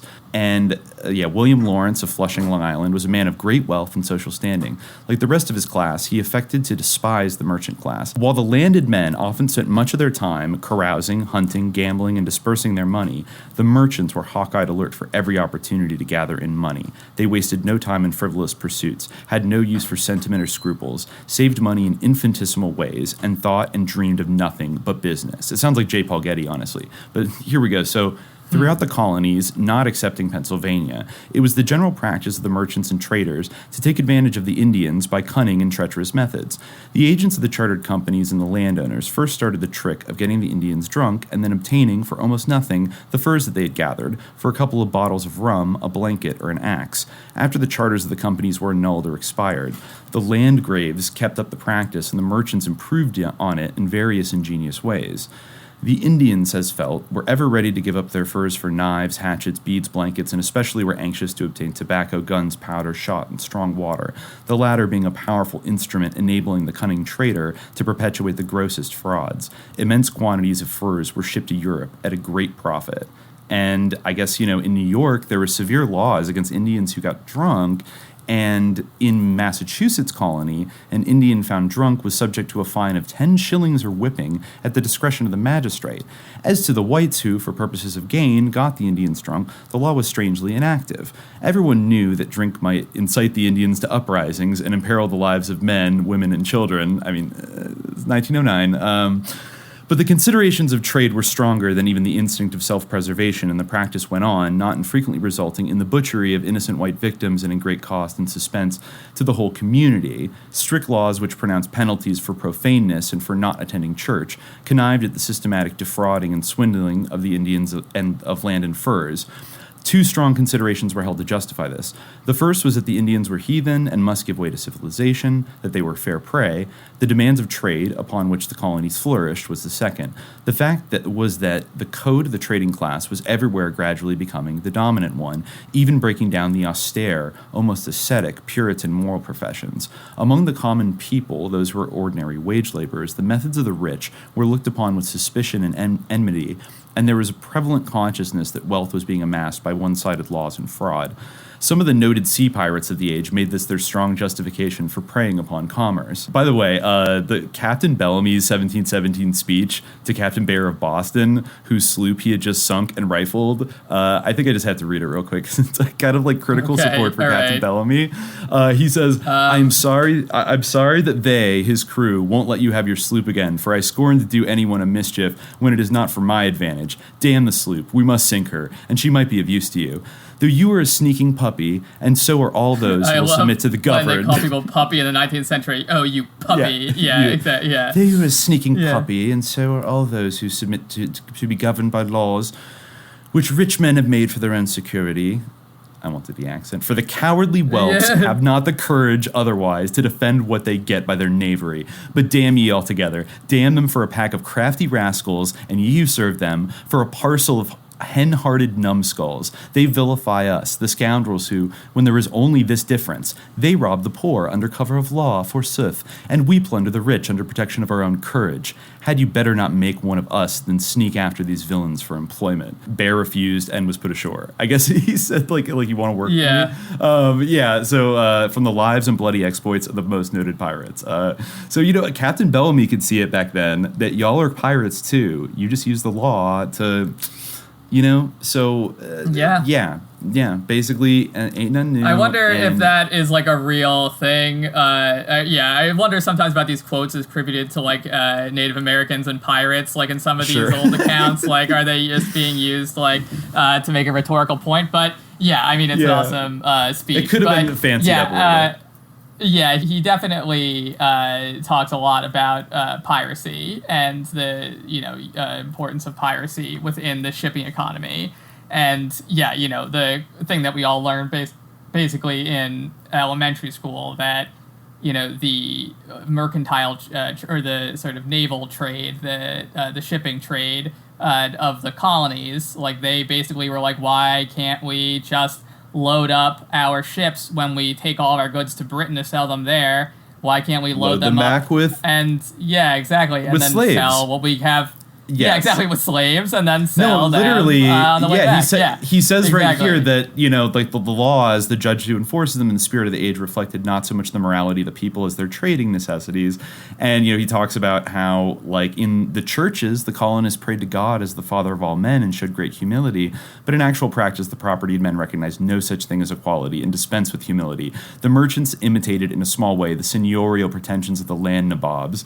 Few merchants there who did not deal in Negro slaves, and few also were there who did not have a bonded laborer or two, whose labor they monopolized, and whose career was their property for a long term of years. Limited bondage, called apprenticeship, was general. And so, basically that's an important distinction also for, I guess, I don't know, all the Hamilton, John Adams fans out there of all these Boston merchants who, it's maybe nice and feels good to think that the Yankees, well, at least they were anti-slavery, but all the wealthiest merchants in Boston were absolutely making money off the slave trade and the slave economy. So, despite what they might have, personally felt or protested, these systems were, while they were different, they were absolutely interacting with one another. So, and for that's also interesting to think about in terms of places like Yale, which I think maybe we've mentioned a little bit before. I've been thinking about it a lot lately, of the transition from all of these first kind of landed families and maybe merchant families in New England.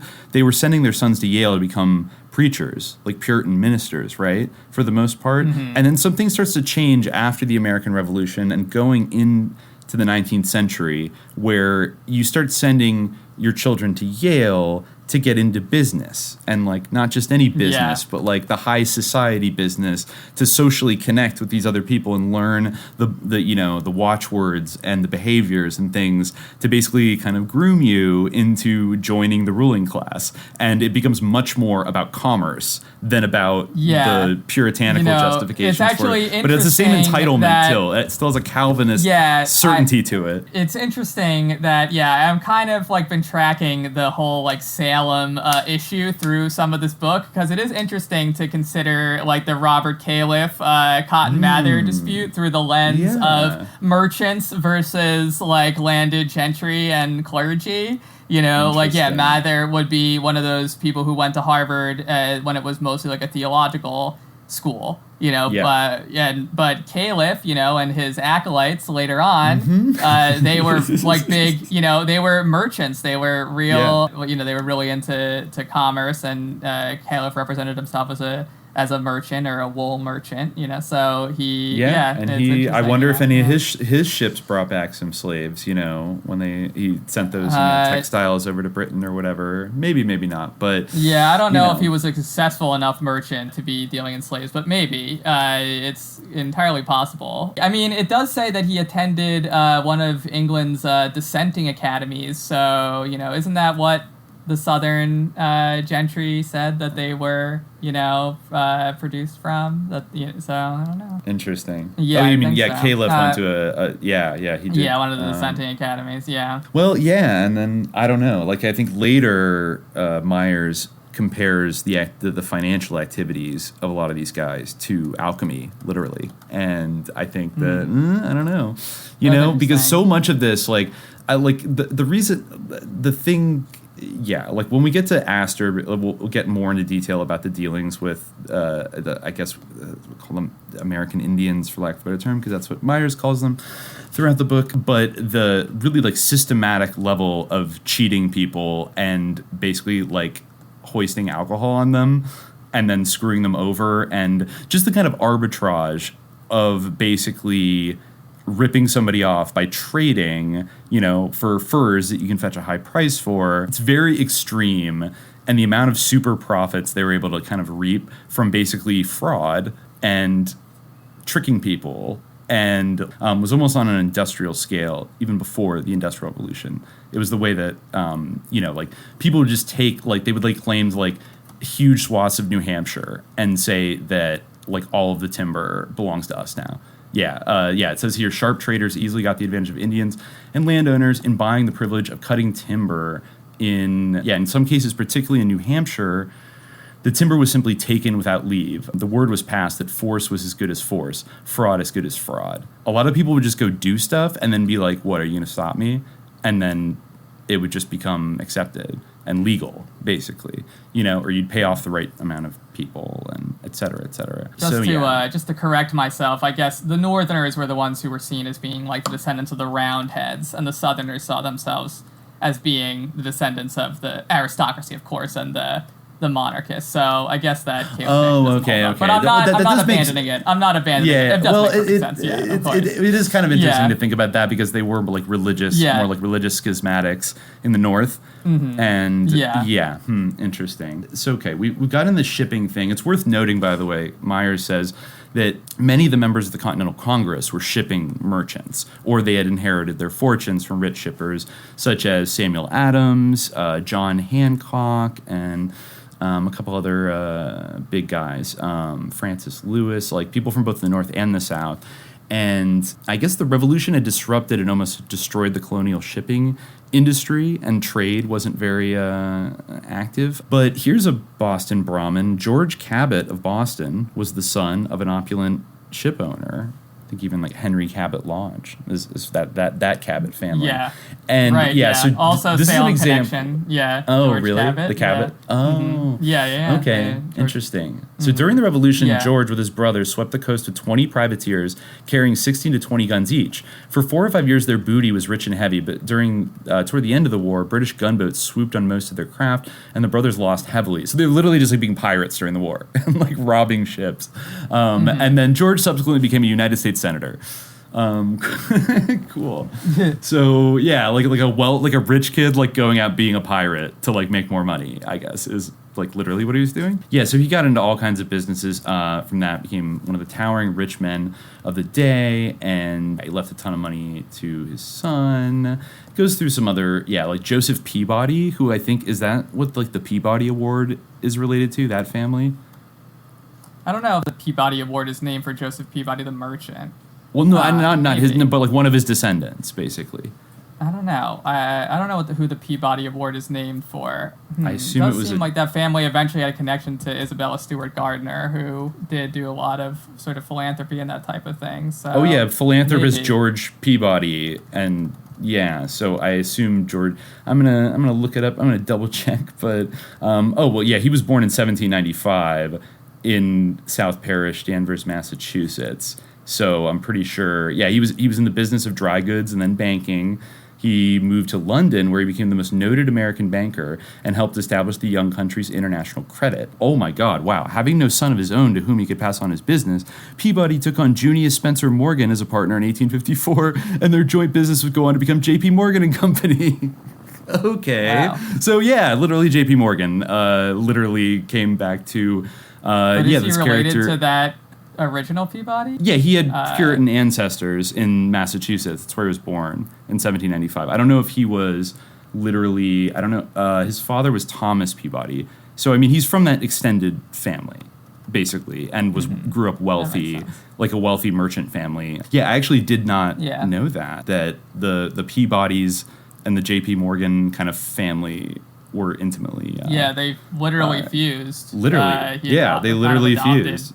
Yeah. Mm-hmm. Wow. And was also a big, this guy was a big philanthropist, in the tradition of Johns Hopkins, Andrew Carnegie, John D. Rockefeller, and Bill Gates. So, you could see, this stretches all the way to today. From Salem, they're from Danvers, where, a lot of the Salem witch trials actually happened, but, Yeah, no, he lived in Salem his whole life, apparently, this Joseph Peabody did.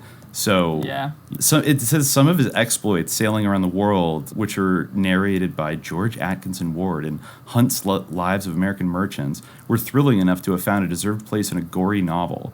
So, he went around to St. Petersburg, the West Indies, Calcutta, Sumatra, all kinds of other places, and made a ton of money, and was very wealthy, and his ancestors give out journalism awards today, and founded J.P. Morgan. So that's cool.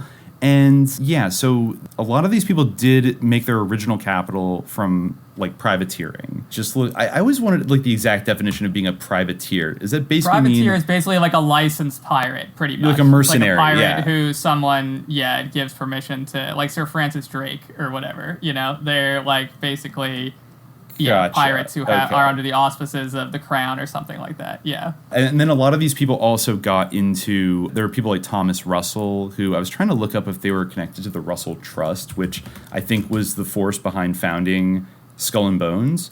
Yeah, basically the group that runs Skull and Bones, which is, in 1856, William Huntington Russell was the namesake. And where was he from? Middletown, Connecticut. I don't know if he's related to Thomas Russell. No, he's from several old New England families. So I believe, yes, Russell and Company in 1823, which specialized in trading to China. And I think there's an opium connection with that in the early 19th century. Anyways, that's just an example of like somebody from like this kind of New England merchant like shipping family that would like, the people like that would go on to found Skull and Bones in the mid-1800s. And let's see, there was Samuel Butler, and let's see, Cyrus Butler. And he was, I guess, the richest man in New York who did a lot of privateering and ended with a few $1 million, which I guess was a pretty big deal back then. Like the word millionaire was totally foreign to the lexicon, I think, until the mid-1800s, they said. But yeah, so then, they would really, I don't know, they'd be able to like rip off people, basically like one shipment of plain glass tumblers that cost less than $1,000 sold for $12,000 in the Isle of France and things like that. So you could really like jack up the prices on things, kind of rip people off and do all that. And so they got very wealthy and like their power kind of increased. And I guess it's the history of like the role of Massachusetts and of New England like at this period when they were the like fishing and the importance of fishing and whaling. There's a huge history, like, if you go to Salem now, like they obviously have a bunch of like witch museums and things like that, but they also have a ton of like pirate history attractions and stuff, because it was also like a hub for like that stuff, like for piracy and for shipping and naval trading and that type of stuff. It's very interesting, like the role that they played, and of course like the role that all of that played in the outbreak of the Revolutionary War. For instance, like Myers writes, along with the fisheries, considerable wealth was extracted in New England as elsewhere in the colony from the shipment of timber. Sharp traders easily got the advantage of Indians and landowners in buying the privilege of cutting timber. In some cases, particularly in New Hampshire, which Allen claimed to own, the timber was simply taken without leave. So this is an example of where they would say, I read that quote a minute ago. Yeah, that was that was pretty much. Yeah, they would start extracting these resources. Yeah, a lot of fishing. I guess there's still a codfish on the seal of the state of Massachusetts. Yeah, exactly. That's it was so central. That's all super interesting. Yeah. Yeah, but there were these onerous tariffs that were really to protect like the British East India Company and stuff like that basically made it unprofitable to compete with British manufacturers and British industry, which was like a huge, spur. That's why Boston was like such a hotbed of radicalism, like anti-royal radicalism, and exactly, they did the Boston Tea Party and all that. Again, dressing up like Native and Americans. Also dressed up like Native Americans. Pastime. Yeah, exactly. Yeah, that's a big. Yeah, they loved it. Right. No, but it's it's interesting how like the British trading class had to like try to curb that, like what they talk about in that same passage that you mentioned, like of the whale fishery and the incredible profits that they made from whaling. Oh, yeah. Like from sperm whale fishing, like in Moby Dick and everything, which of course is like a huge aspect of American culture now.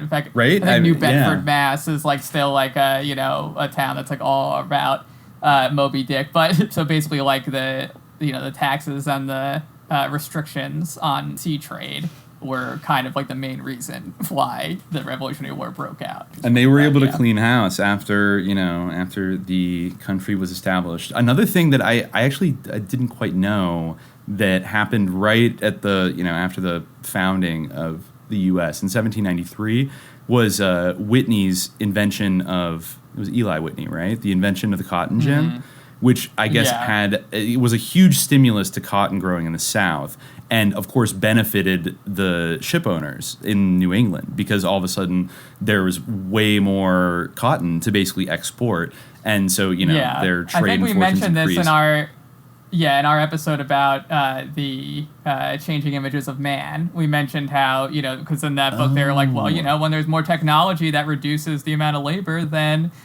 we won't need to have slaves like ancient Greece. So we can have an ancient Greek society, but with robot slaves. But, as we all know, like the cotton gin accelerated like the abuses of slavery and exacerbated them rather than alleviating them at all.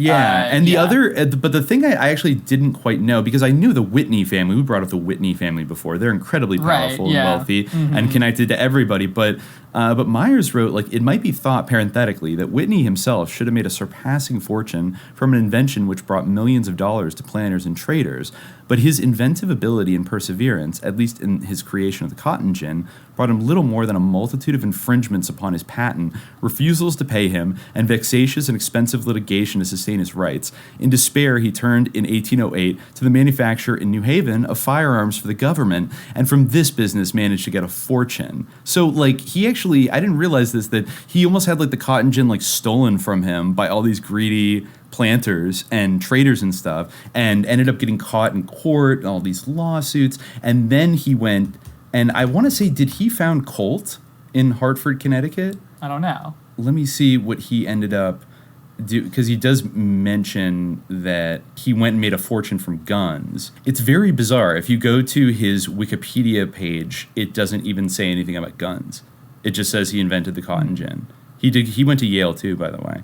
So, I don't know. So he was actually a Yankee, New Englander. Yeah, there was a huge estate.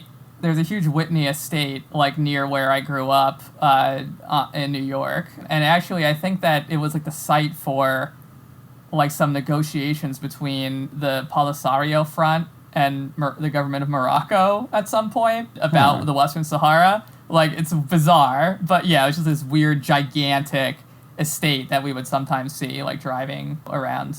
I guess he invented interchangeable machine parts that I guess were, I think, very instrumental in like modern firearm production and like advancing beyond muskets. But at the same time, it is weird that apparently even this Wikipedia article, history can be revised, can it?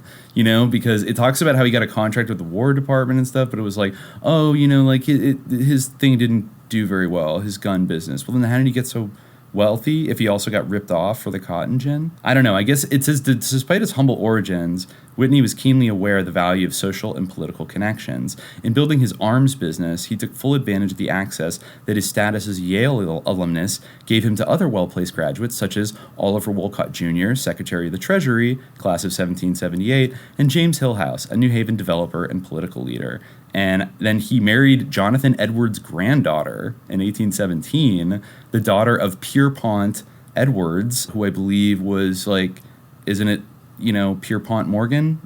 Didn't they marry into the Morgan family eventually? Yeah, that would make sense. Very tied to Connecticut's ruling elite, and first cousin of Yale's president, Timothy Dwight, the state's leading Federalist.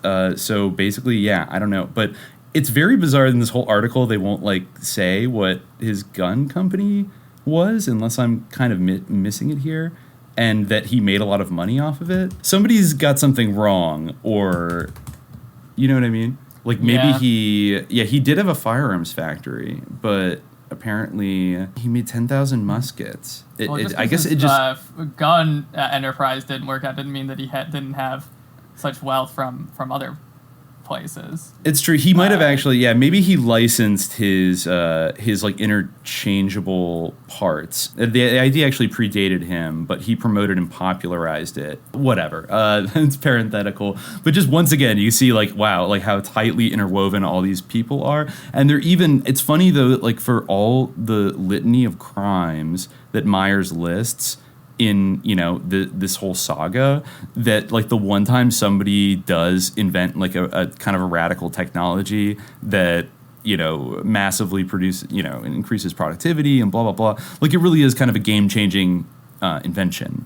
whatever you want to say about how it was used, that they just like steal it from him and like don't pay. It's almost like they're hostile to that. Like, fuck you for actually creating something. Like, you're not going to get rewarded for this. You're only going to get rewarded. It's almost like a little satanic or something. Like the people at Yale are like, that's not satanic. Well, it kind of is satanic because it, like you said, it increased the kind of the workflow and like some of the worst aspects of like chattel slavery.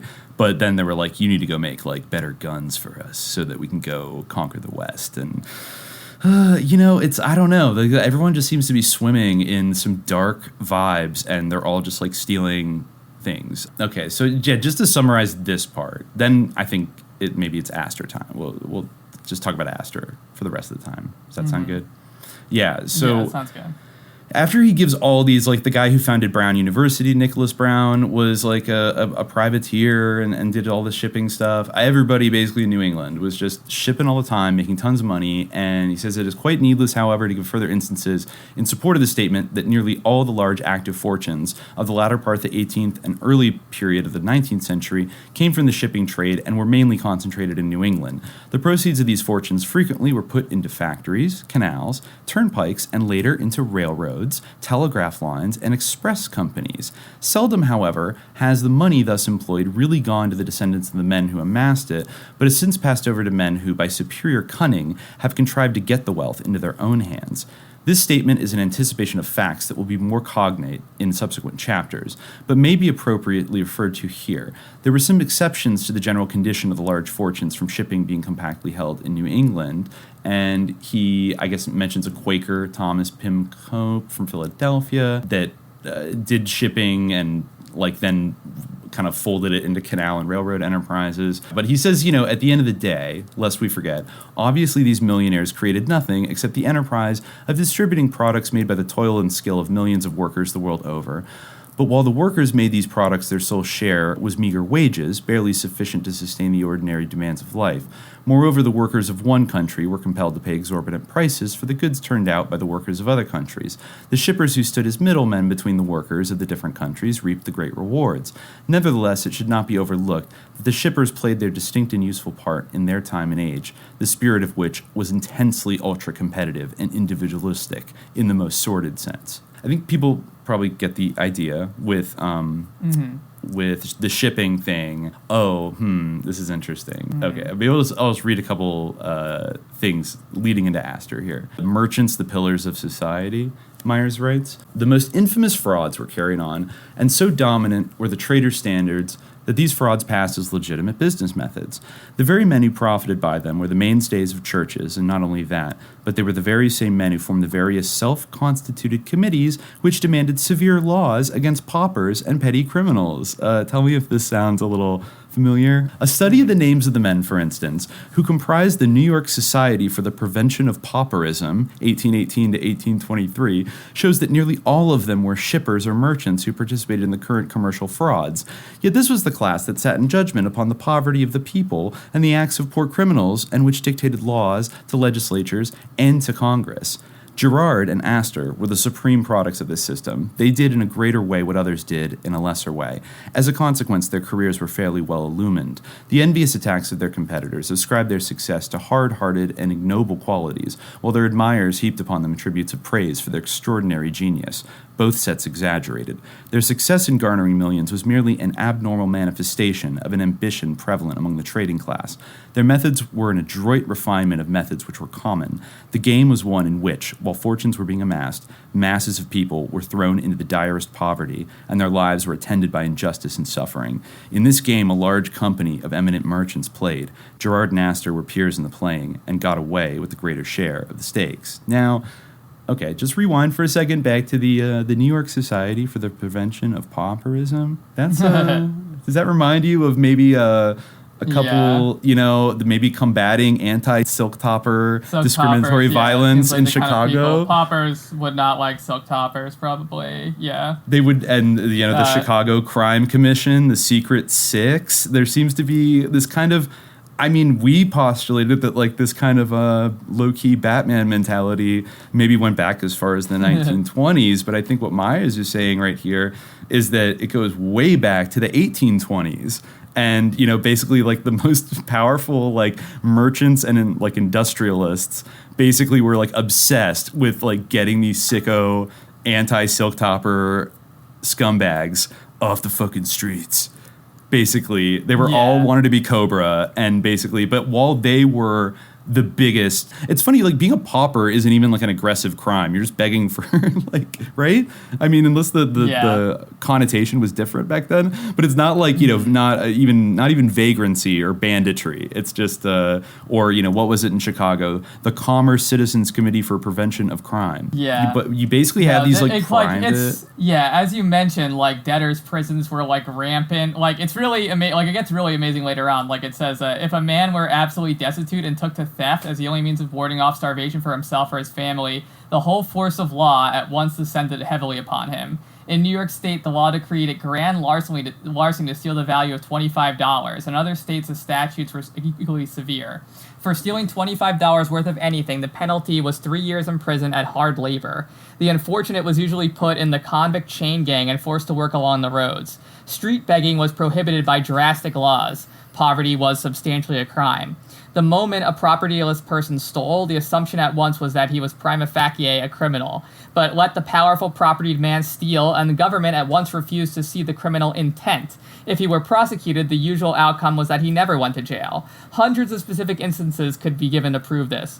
One of the most noted of these was that of Samuel Swartwout, who was a collector of the Port of New York for a considerable period and who at the same time was financier and large land speculation promoter. Mm-hmm. It came out in 1838 that he had stolen the enormous sum of $1,222,705.69 from the government, which money he had used in his schemes. He was a fugitive from justice for a time, but upon his return was looked upon extenuatingly as the victim of circumstances, and he never languished in jail. Money was the standard of everything. The propertied person could commit any kind of crime short of murder and could at once get free on bail. But what happened to the accused who was poor? Here is a contemporaneous description of one of the prisons of the period. In Bridewell, white females of every grade of character, from the innocent who is in the end acquitted down to the basest wretch that ever disgraced the refuges of prostitution, are crowded into the same abandoned abode. With the white male prisons, the case is little altered, and so it is with the colored prisoners of both sexes. Hundreds are taken up and sent to these places, who, after remaining frequently several weeks, are found to be innocent of the crime alleged and are then let loose upon the community. Let loose upon the community. Does not this clause in itself convey volumes of significance of the attitude of the property interests, even when banded together in a pseudo-charitable enterprise toward the poverty-stricken? While thus the charitable societies were holding up the destitute to scorn and contumely as outcasts and were loftily lecturing down to the poor on the evils of intemperance and gambling, practices which were astoundingly prevalent among the rich, at no time did they make any attempt to alter laws so glaringly unjust that they practically made poverty a distinct crime, subject to long terms of imprisonment. For instance, if a rich man were assaulted and made a complaint, all that he had to do was to give bail to ensure his appearance as a witness. But if a poor man or woman were cheated or assaulted and could not give bail to ensure his or her appearance at the trial as a complaining witness, the law compelled the authorities to lock up that man or woman in prison. That is insane. The debates in the New York Constitutional Convention of 1846, numerous cases were cited of this continuing barbarity in New York, Maryland, Pennsylvania, and other states. In Maryland, a young woman was assaulted and preferred criminal charges. She could not give bail, and she was locked up for 18 months as a detained witness. This was but one instance in thousands of similar cases. So he goes on to talk about apprentices. Like if you were an apprentice laborer, so for you to quit being an apprentice laborer and leave your master, you had basically no rights under the law. And they would put out notices that were fugitive apprentice notices. He excerpts one that's ran away from the subscriber, an apprentice boy named William Rusties, about 18 years and 3 months old, by trade a house carpenter, of a dark complexion, dark eyebrows, black eyes and black hair, about 5 feet 8 inches high, his dress unknown as he took with him different kinds of clothes. The above reward will be paid to any person that will secure him in jail and return him to his master. So, like, people would be running away from, like, their apprenticeships, and they would, like, send out, It's a little yikes. Insane. It's very basically, Myers really focuses on, like, the hostility that is not talked about very often, and, he's talking as a preface to who we're going to talk about next, Astor and Gerard, the other shipping magnate. But he wants to cast a retrospective fleeting glance into conditions following the revolution. Despite the lofty sentiments of the Declaration of Independence, sentiments which were submerged by the propertied class when the cause was won, the gravity of law bore wholly in favor of the propertied interests. The propertists had no place or recognition. The common man was good enough to shoulder a musket in the stress of war, but that he should have rights after the war was deemed absurd. In the whole scheme of government, neither the feelings nor the interests of the worker were thought of. The revolution brought no immediate betterment to his conditions. Such slight amelioration as came later was the result of years of agitation. No sooner was the revolution over than in stepped the propertied interest and assumed control of government functions. They were intelligent enough to know the value of class government, a lesson learned from the tactics of the British trading class. They knew the tremendous impact of law and how, directly and indirectly, it worked great transformations in the body social. While the worker was unorganized, unconscious of what his interest demanded, deluded by slogans and rallying cries which really meant nothing to him, the propertied class was alert in its own interest. So it proceeded to entrench itself in political as well as financial power. The Constitution was so drafted as to take as much direct power from the people as the landed and trading interest dared. Most of the state constitutions were more pronounced in rigid property discriminations. It talks about how you basically, you couldn't vote unless you owned a certain number, a certain pound value in property, and how that was in most of the colonies, and says theoretically religious standards were the prevailing ones. Don't we hear that all the time about how religious they were? In actuality, the ethics and methods of the propertied class were all powerful. The church might preach equality, humility, and the list of virtues, but nevertheless, it did not give the propertiest man a vote. Since the laws favored the propertied interest, it was correspondingly easy for them to get direct control of government functions and personally exercise them. In New England, rich ship owners rose at once to powerful elective and appointive offices. Likewise, in New York, rich landowners, and in the South, plantation men were selected for high offices. Lawmaking bodies from Congress down were filled with merchants, landowners, plantation men, and lawyers, which last class was trained, as a rule, by association and self-interest to take the views of the property class and vote with and for it. A puissant politico-commercial aristocracy developed, which at all times was perfectly conscious of its best interests. The worker was regaled with flattering commendations of the dignity of labor and sonorous generalizations and promises, but the ruling class took care of the laws. By means of these partial laws, the propertied interest early began to get tremendously valuable special privileges. Banking rights, canal construction, trade privileges, government favors, public franchises all came in succession. And so then, and meantime, poor debtors could be thrown in jail indefinitely, no matter how small a sum they owed. And, the laborers basically had no rights and everything you just said. Yes. So, so pretty cool revolution here. I guess, again, shout out to the poor Irish. According to our best friends at the managers of the Society for the Prevention of Pauperism in New York City, there were 12,000 paupers in New York City in 1820. Many of these were destitute Irish who, after having been plundered and dispossessed by the absentee landlords and capitalists of their own country, were induced to pay their last farthing to the shippers for passage to America. There were laws providing that shipmasters must report to the mayors of cities and give a bond that the destitutes that they brought over should not become public charges. These laws were systematically and successfully evaded. Poor immigrants were dumped unceremoniously at obscure places along the coast, from whence they had to make their way, carrying their baggage and beds to the cities the best they could. And I guess there were harrowing cases of death resulting from exposure due to this horrible form of exploitation. Then they talked about how there was a law for pawnbrokers that limited usury on amounts over $25, and so you couldn't charge more than 7%. But on amounts below that, they were allowed to charge up to 25%, which, as the wage value of money went, was oppressively high. And of course, most poor people at that time could not afford to take out a loan of more than $25, so they just got totally fucked over by grinding legalized usury, and that was like not changed for, I think even to this day. There's like fast cash loan company, like car title loan companies that are totally like have like 500% interest on them or something. So yeah, they were building this great society from the very beginning. Begging prohibited, poverty was a crime, everything. Yeah, you just couldn't awesome. ever get justice for anything without possibly going to jail yourself. That is how is that rule? As a witness, you have to be like held. It's bizarre. Yeah, he has a great quote, which is, relative to your earlier comment about his reference to alchemy in terms of banking. He also talks about, he calls it the most remarkable of noteworthy sorcerer's arts, the making of justice an expensive luxury, while still deluding the people with the notion that the law knows no preferences.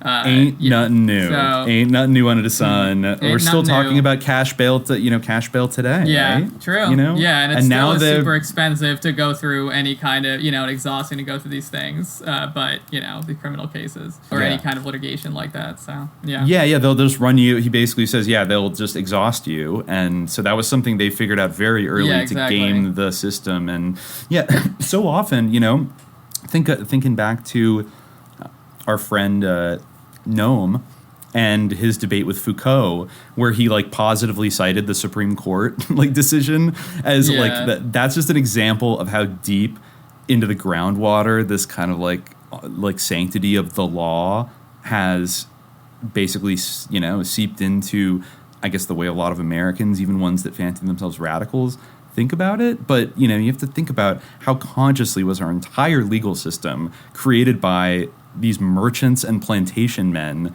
who were jealously guarding their own power and influence and like plotting on basically stealing as much of it as they could get away with without sparking some kind of revolt.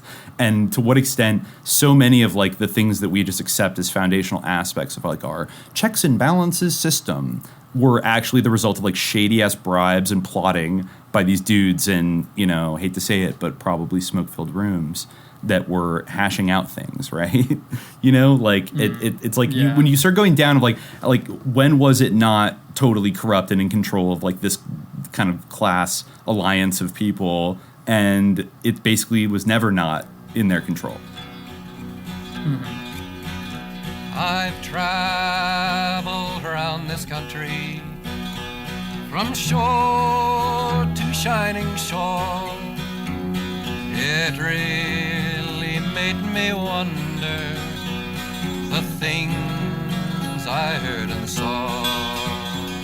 I saw the weary farmer a-plowing sod and loam. I heard the auction hammer just a-knocking down his home. But the banks are made of marble with a guard at every door, and the bolts are stuffed with silver that the farmer sweated for.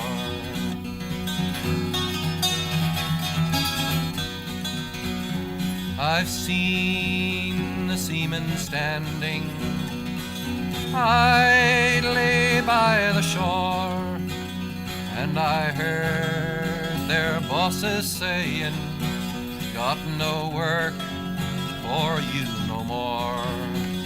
But the banks are made of marble with a guard at every door, and the vaults are stuffed with silver that the seamen sweated for.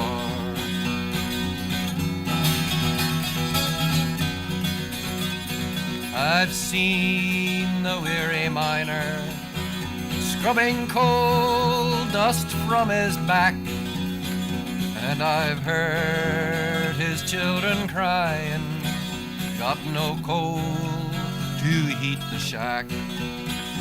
But the banks are made of marble with a guard at every door, and the vaults are stuffed with silver that the miner sweated for.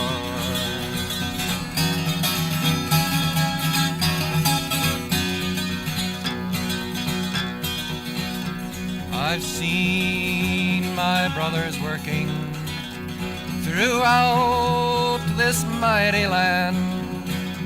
I've prayed we'd get together and together make a stand. Then we might own those banks of marble with a guard at every door, and we would share those vaults of silver that we have sweated for. Okay, so we're back, and so now, so far we've talked about a number of people that I guess are more obscure, not exactly household names, going back in the deep history of the colonial period, but now we're going to come to somebody who's like a main focus of volume 1. I think takes up pretty much the second half of the book for the most part, and that is John Jacob Astor, the king of New York at one point, and you can still see his glorious like Tudor manors and stuff in Manhattan and in various places across the East Coast today. His descendants went on to be very powerful players in both, well, as we'll see, like literally the most probably powerful players in New York for many decades and I guess centuries now, because they're still powerful. But it's an interesting story that I think, I especially as we go into this part, just to think about it in the context of Carl Oglesby, cowboy and Yankee dialectic. I think that I think we both brought up, we talked about it on when we went on You Can't Win. Maybe I expressed some of my reservations about certain aspects of the theory, and the really mainly the idea that there's kind of these two separate classes, and one of them kind of ended up dominating out west in the early 20th century, and then there were like the Yankees, and they had just like fundamentally different economic interests that culminated in one faction killing a president and the other faction getting another president like thrown out of office. And I due to some stuff that I'd been reading subsequently after we did that episode, the Yankee Cowboy episode, I started to notice that actually the Northeasterners were much more active in the West, much earlier than I think Oglesby sort of framed it. And so I think, I don't want to throw out, the baby in the bathwater of Oglesby's overall, framework, but I think Myers adds some essential ingredients that help maybe ascertain this sort of American ruling class, and it's like different multifaceted tentacles a little bit. And I think John Jacob Astor is like a really great example of that. So, just basically for anybody, he didn't grow up. He also represents, like, in the larger narrative that we're kind of talking about with this sort of contest between landed aristocracy, or like the manorial lords who dominated into the patroon system, and then later on as well in New York, and the sort of shipping traders as the sort of prominent class in American society, or the dominant capitalists in the economic milieu. He represented kind of a revenge or a strike back of the land, or the wealth through land, as a source of enduring. He did power. almost, he kind of like, it is kind of revenge of the nerds, but like revenge of the like ruthless traders, the like trader class, basically, in that he kind of goes full circle from starting. His wealth, it's more than the trade is kind of opposed to the idea of landowners or the shippers. Gerard, who we're kind of skipping over, although there are some great parts about him. He talks about how like even his clothes were preserved. He's basically a great example of someone who was just like eulogized so extensively after his death. He built all these canals in Pennsylvania, and he talks about how even like Gerard's clothes were kept like almost as relics and held in such reverence. Because he didn't have any kids or anything, and he left everything to orphans, and he was. That was actually just, yes. That's the one thing that's relevant about Girard that's worth mentioning is that that was the first example that I think Myers gives of basically other wealthy people looking and seeing what the reaction was when Girard died, and even though he was a total miser in his life, he surprisingly left a very generous kind of package of things both to his descendants and to a bunch of public institutions. And I think Myers even snidely says, like, how nice that, like, all the orphans that were made from the people who died, like, working in this, like, company now could have a place to go. But people noticed how much that benefited, like, reputationally, the kind of merchant, the dominant class. And so that would be something that people would increasingly start. It was a classic trick to pull is, once you've accumulated enough money, break off a piece and give it to something that makes you look like a really good person. And then they'll almost overcompensate to trip over each other praising you and how amazing you are. It's like... he never gave any charity. He hated, he loved Voltaire, Diderot, and Rousseau. He even named his ships after them, like in his canals and things and his other vessels. He was a shipper. Like, he was very much of the shipping trade model of wealth, and that predominated after the sort of fall of those feudal estates like that the Dutch had, like Van Rensselaer had.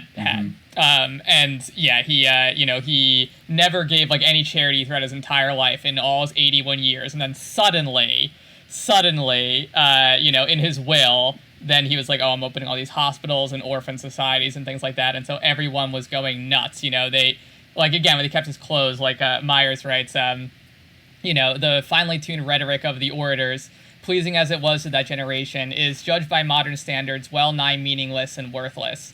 In that high-flown oratory, with its carefully studied exordiums, periods, and perorations, can be clearly discerned the reverence given to power as embodied by the possession of property. But nowhere do we see any explanation, even an attempted explanation, of the basic means by which this property was acquired, or of its effect upon the masses of people. Woefully lacking in facts are the productions of the time as to how the great body of workers lived and what they did. And then he, just talks about, one example of someone who did note the conditions that workers in Girard's canals labored in. And he says, they labor frequently in marshy grounds where they inhale pestiferous miasmata, which destroy their health, often irrevocably. They return to their poor families broken-hearted and with ruined constitutions, with a sorry pittance, most laboriously earned, and take to their beds sick and unable to work. Hundreds are swept off annually, many of them leaving numerous and helpless families. Notwithstanding their wretched fate, their places are quickly supplied by others, though death stares them in the face. Hundreds are most laboriously employed on turnpikes, working from morning to night, from half $1 to $3/4 a day, exposed to the broiling sun in summer and all the inclemency of our severe winters. So that, anyway, was one of the sort of shipping magnates that dominated for a time. But then there was sort of a resurgence of the landed elite, and Astor was the epitome of that, because it became less about having a manor, a grand estate with all your slaves in cottages or, in workhouses, versus having real estate in a city. I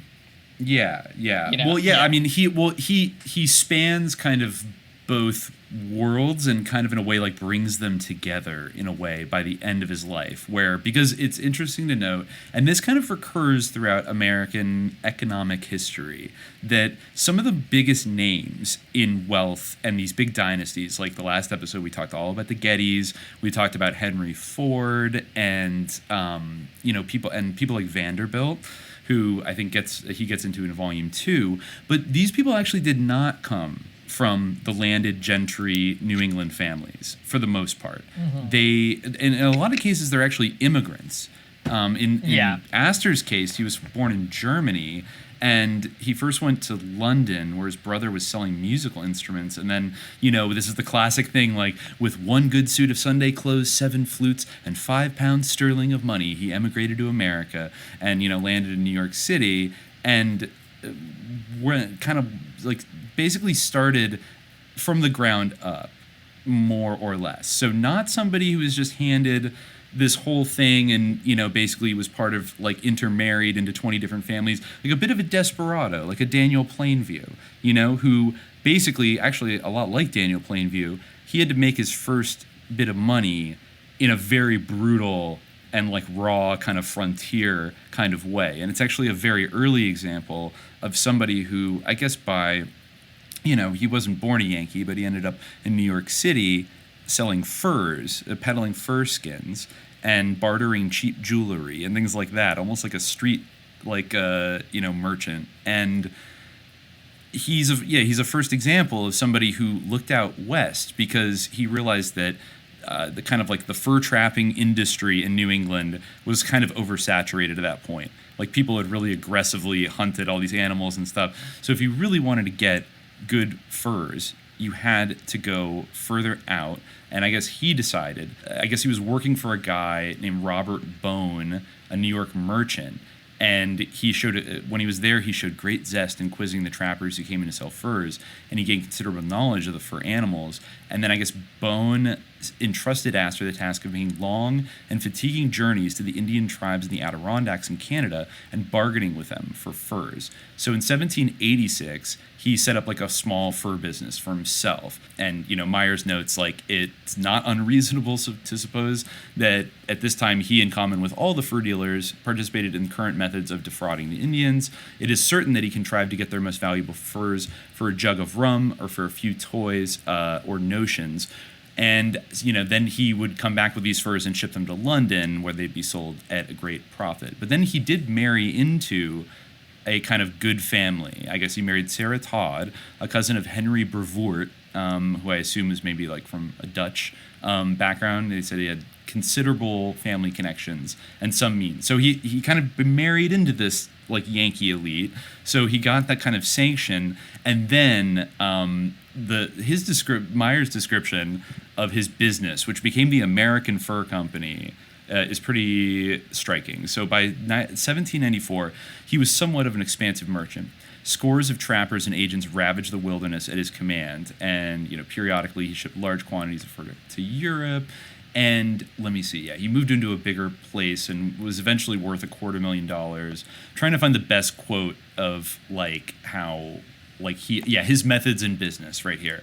So he was going out kind of to almost out to eventually to the Mississippi River kind of area of that part of the country and Canada. Myers says that it's of greatest importance to ascertain Astor's methods in the fur trade, for it was fundamentally from this trade that he reaped the enormous sums that enabled him to become a large landowner. What these methods were in his earlier years is obscure. Nothing definite is embodied in any documentary evidence. Not so, however, regarding the methods of the greatest and most successful of his fur-gathering enterprises, the American Fur Company, the, quote, popular writer referred to before. I love that throughout this book, like he's constantly subtweeting some quote popular writer that like criticized him in an article or something, or like somebody that likes praising billionaires. But anyways, this popular writer who just like loves the millionaires says that the circumstances of Astor's fur shipping activities are well known.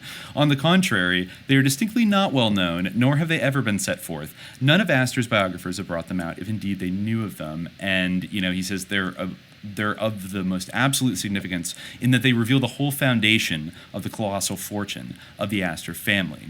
The pursuit and slaughter of fur animals were carried on with such indefatigable vigor in the East that in that time the territory became virtually exhausted. It became imperative to push out into the fairly virgin regions of the Mississippi and Missouri rivers and of the Rocky Mountains. The Northwest Company, a corporation running under British auspices, was then scouring the wilds west and northwest of the Great Lakes. Its yearly shipments of furs were enormous. Astor realized the inconceivably vaster profits which would be his in extending his scope to the domains of the far west, so prolific in opportunities for furs. So in 1808, he incorporated the American Fur Company. He personally supplied its initial capital of $500,000 and dictated every phase of its policy. He actually tried to found a settlement of Astoria called Astoria I guess I didn't even think about it. Astor Astoria, and that's probably why Astoria, Queens is named after him too. I didn't even realize that. But yeah, so he tried to found a store, like an Astor Place and all these. Yep, Astor Place, yeah. But the War of 1812 frustrated plans well underway, and the expedition he sent out there had to depart. Had this plan succeeded, he would have been, as he rightly boasted, the richest man in the world, and the present wealth of his descendants, instead of being 450 million, would be manifold more. So then, this next section, monopoly based on force. Thwarted in his project to get a monopoly of the incalculable riches of furs in the extreme northwest, he concentrated his efforts on that vast region extending along the Missouri River, far north of the Great Lakes, west of the Rocky Mountains, and into the southwest. It was a region abounding in immense numbers of fur animals, and at that time was inhabited by the Indian tribes, with here and there a settlement of whites. By means of government favoritism and the unconcealed exercise of both fraud and force, he obtained a complete monopoly, as complete and arbitrary as ever feudal baron held over seigneurial estates. Nominally, the United States government ruled this great sweep of territory and made the laws and professed to execute them. In reality, Astor's company was a law unto itself. That it employed both force and fraud and entirely ignored all laws enacted by Congress is as clear as daylight from the government reports of that period. The American Fur Company maintained 3 principal poster depots for receiving and distribution: St. Louis, Detroit, and Mackinac. And I guess there was an order from Lewis Cass, the Secretary of War, to send in complete reports of the fur trade. And let's see, this is what Joshua Pilcher wrote as a government report in 1831. About this time, in 1823, the American Fur Company had turned their attention to the Missouri trade and, as might have been expected, soon put an end to all opposition. Backed as it was by any amount of capital, and with skillful agents to conduct its affairs at every point, it succeeded by the year 1827 in monopolizing the trade of the Indians in the Missouri, and I have but little doubt will continue to do so for years to come, as it would be rather a hazardous business for small adventurers to rise in opposition to it. In that wild country where the government at best had an insufficient force of troops and where the agents of the company went heavily armed, it was distinctly recognized and accepted as a fact that no possible competitor's men or individual trader dare intrude. To do so was to invite the severest reprisals, not stopping short of outright murder. The fur company overawed and dominated everything. It defied the government's representatives and acknowledged no authority superior to itself and no law other than what its own interests demanded. The exploitation that ensued was one of the most deliberate, cruel, and appalling that has ever taken place in any country. And this is where he talks specifically about the debauching of Indians. If there was any one serious crime at that time, it was the supplying of the Indians with whiskey. The government fully recognized the baneful effects of debauching the Indians and enacted strict laws, very alcophobic. The government fully recognized the baneful effects of debauching the Indians and enacted strict laws with harsh penalties. Astor's company brazenly violated this law, as well as all other laws conflicting with its profit interests. It smuggled in prodigious quantities of rum. The traders' ancient trick of getting the Indians drunk and then swindling them of their furs and land was carried on by Astor on an unprecedented scale. To say what Astor knew nothing of what his agents were doing is a palliation not worthy of consideration. He was a man who knew and attended to even the pettiest details of his very business. Moreover, the liquor was dispatched by his orders direct by ship to New Orleans, and from thence up the Mississippi to St. Louis and other frontier points. The horrible effects of this traffic and the consequent spoliation were set forth by a number of government officers. And this is the Colonel J. Snelling, who commanded the Army garrison of Detroit, sent an indignant protest to James Barber, the Secretary of War, in 1825. Quote, "He who has the most whiskey generally carries off the most furs," wrote Snelling, and then continued. This is a vivid quote. "The neighborhood of the trading houses where whiskey is sold presents a disgusting scene of drunkenness, debauchery, and misery. It is the fruitful source of all of our difficulties and of nearly all the murders committed in the Indian country. For the accommodation of my family, I have taken a house 3 miles from town, and in passing to and from it, I have daily opportunities of seeing the roads strewed with the bodies of men, women, and children in the last stages of brutal intoxication. It is true there are laws in this territory to restrain the sale of whiskey, but they are not regarded." Colonel Snelling added that during that year there had been delivered by contract to an agent of the North American Fur Company at Mackinac. Wow, extremely alcophobic. Chill out, man. Wow. Have a drink, all right? Come on, dude. Yeah, so he found that there was a contract from an agent of the American Fur Company, which like had headquarters at that post, to I guess deliver 3,300 gallons of whiskey and 2,500 gallons of sound kind of like wines. a cop a little bit, complaining about the alcohol. Basically, Colonel Stelling went there's on laws against alphabetically. giving whiskey to the Indians. Okay, cop. No, so, anyway, sorry. He said, I will venture to add that an inquiry into the manner in which the Indian trade is conducted, especially by the American Fur Company, is a matter of no small importance to the tranquility of the borders. And yeah, I mean, they basically then later on, like the next year, the Superintendent of Indian Affairs complained to the Secretary of War that, quote, the forbidden and destructive article whiskey is considered so essential to a lucrative commerce as not only to still those feelings of repugnance, but lead the traders to brave the most imminent hazards and evade by various methods the threatened penalties of law. The superintendent proceeded to tell of the recent seizure by General Tipton, Indian agent of Fort Wayne, of an outfit in transit containing a considerable supply of whiskey, which is owned in large part, he says, by the American Fur Company. He then continued, quote, the trader with the whiskey, it must be admitted, is certain of getting the most furs. There are many honorable and high-minded citizens in this trade, but expediency overcomes their objections and reconciles them for the sake of the profits of the trade. And he says McKenney was unwittingly enunciating a profound truth, the force of which mankind is only now beginning to realize, that the pursuit of profit will transform natures inherently capable of much good into sordid, cruel beasts of prey, and accustom them to committing actions so despicable, so inhuman, that they would be terrified were it not that the world is under the sway of the profit system, and not merely excuses and condones, but justifies and throws a glamour about the unutterable degradations and crimes which the profit system calls forth. I like that he says this, living in a more advanced time, in an environment adjusted to bring out the best instead of the worst, Astor and his henchmen might have been men of supreme goodness and gentleness. As it was, they lived at a period when it was considered the highest, most astute and successful form of trade to resort to any means, however base, to secure profits. Let not too much ignominy be cast upon their memories. They were but creatures of their time, and their time was not that golden age so foolishly pictured, but a wild, tempestuous, contending struggle in which every man was at the throat of his fellow man, and in a vortex which statesmen, college professors, editors, political economists all praised and sanctified as, quote, progressive civilization.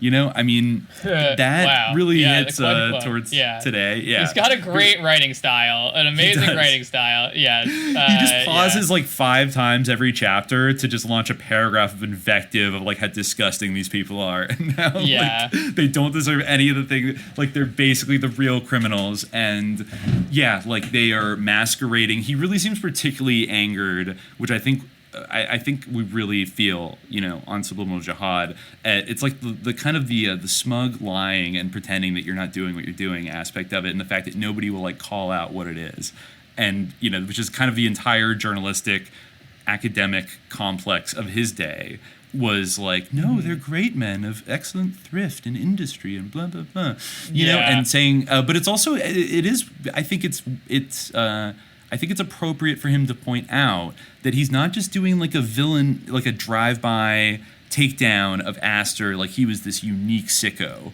that was just so evil and like he went out and did capitalism and that's why everything is the way it is. No, instead, Astor is he is an exemplar of an entire class of people behaving in a way that was extremely normalized in that culture at the time, which is not to excuse him by any means, but it's also not to do the kind of, reduce everything to exposing a supervillain, and then once we get him, then, things will stop being bad. And, it's also, the people that are born into this system and participate in it and accept its values are kind of, whether they like it or not, have to follow the dictates of the system. They have to let capital go where it wants to go, which is, it wants to go everywhere. It wants to take over everything and all that stuff. So it's not a system designed to create, human excellence, like, moral excellence, right? I think we can safely say. And it also means that he's indicative of basically every one of his contemporaries was doing similar things. They were just less successful at it than he was. So that's also a thing. It's like, yeah. What he did then is also, relevant because, this is where the investment in land, both out west and, as I think maybe we'll discuss later, in the east, in New York in particular, he, put a lot of the resources into the land. Myers says about this: "What a climax of trading methods, to first debauch the Indians systematically in order to swindle them, and then make a large revenue on the rum that enabled the company to do it. Undoubtedly, it was by these means that Astor became possessed of large tracts of land in Wisconsin and elsewhere in the West. But the methods thus far enumerated were but the precursors of others. When the Indians were made maudlin drunk and bargained with for their furs, were they paid in money? By no means. The American Fur Company had another trick in reserve. Astor employed the cunning expedient of exchanging merchandise for furs. Large quantities of goods, especially woolens, made by underpaid adult and child labor in England and America, and representing the sweat and suffering of the labor of the workers, were regularly shipped by him to the West. For these goods, the Indians were charged 1/2 again, or more, what each article cost, after paying all expenses of transportation." Reporting from St. Louis, October 24th, 1831, in a communication to the Secretary of War, Thomas Forsyth gave a description of this phase of the American Fur Company's dealings. He said, "In the autumn of every year, the trader carefully avoids giving credit to the Indians on many costly articles such as silver works, wampum, scarlet cloth, fine bridles, etc., etc., and as also a few woolens, such as blankets, strouds, etc., unless it be to an Indian whom he knows will pay all his debts. In that case, he will allow the Indian, on credit, everything he wishes. Traders always prefer giving credit on gunpowder, flints, lead, knives, tomahawks, hoes, domestic cottons, etc., which they do at the rate of 300 or 400%. And if 1/4 of the price of these articles be paid, he is amply remunerated." So, literally, free market, cool. 300 or 400%.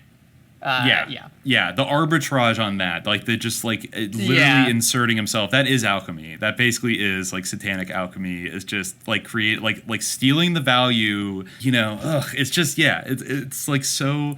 But like this is like the real, like the core, the dark beating heart of like American capitalism, like in its infancy. Is like it had to like learn how to kill and cheat and do whatever it took, and basically then it learned its manners a little bit later, and put its airs on and stuff.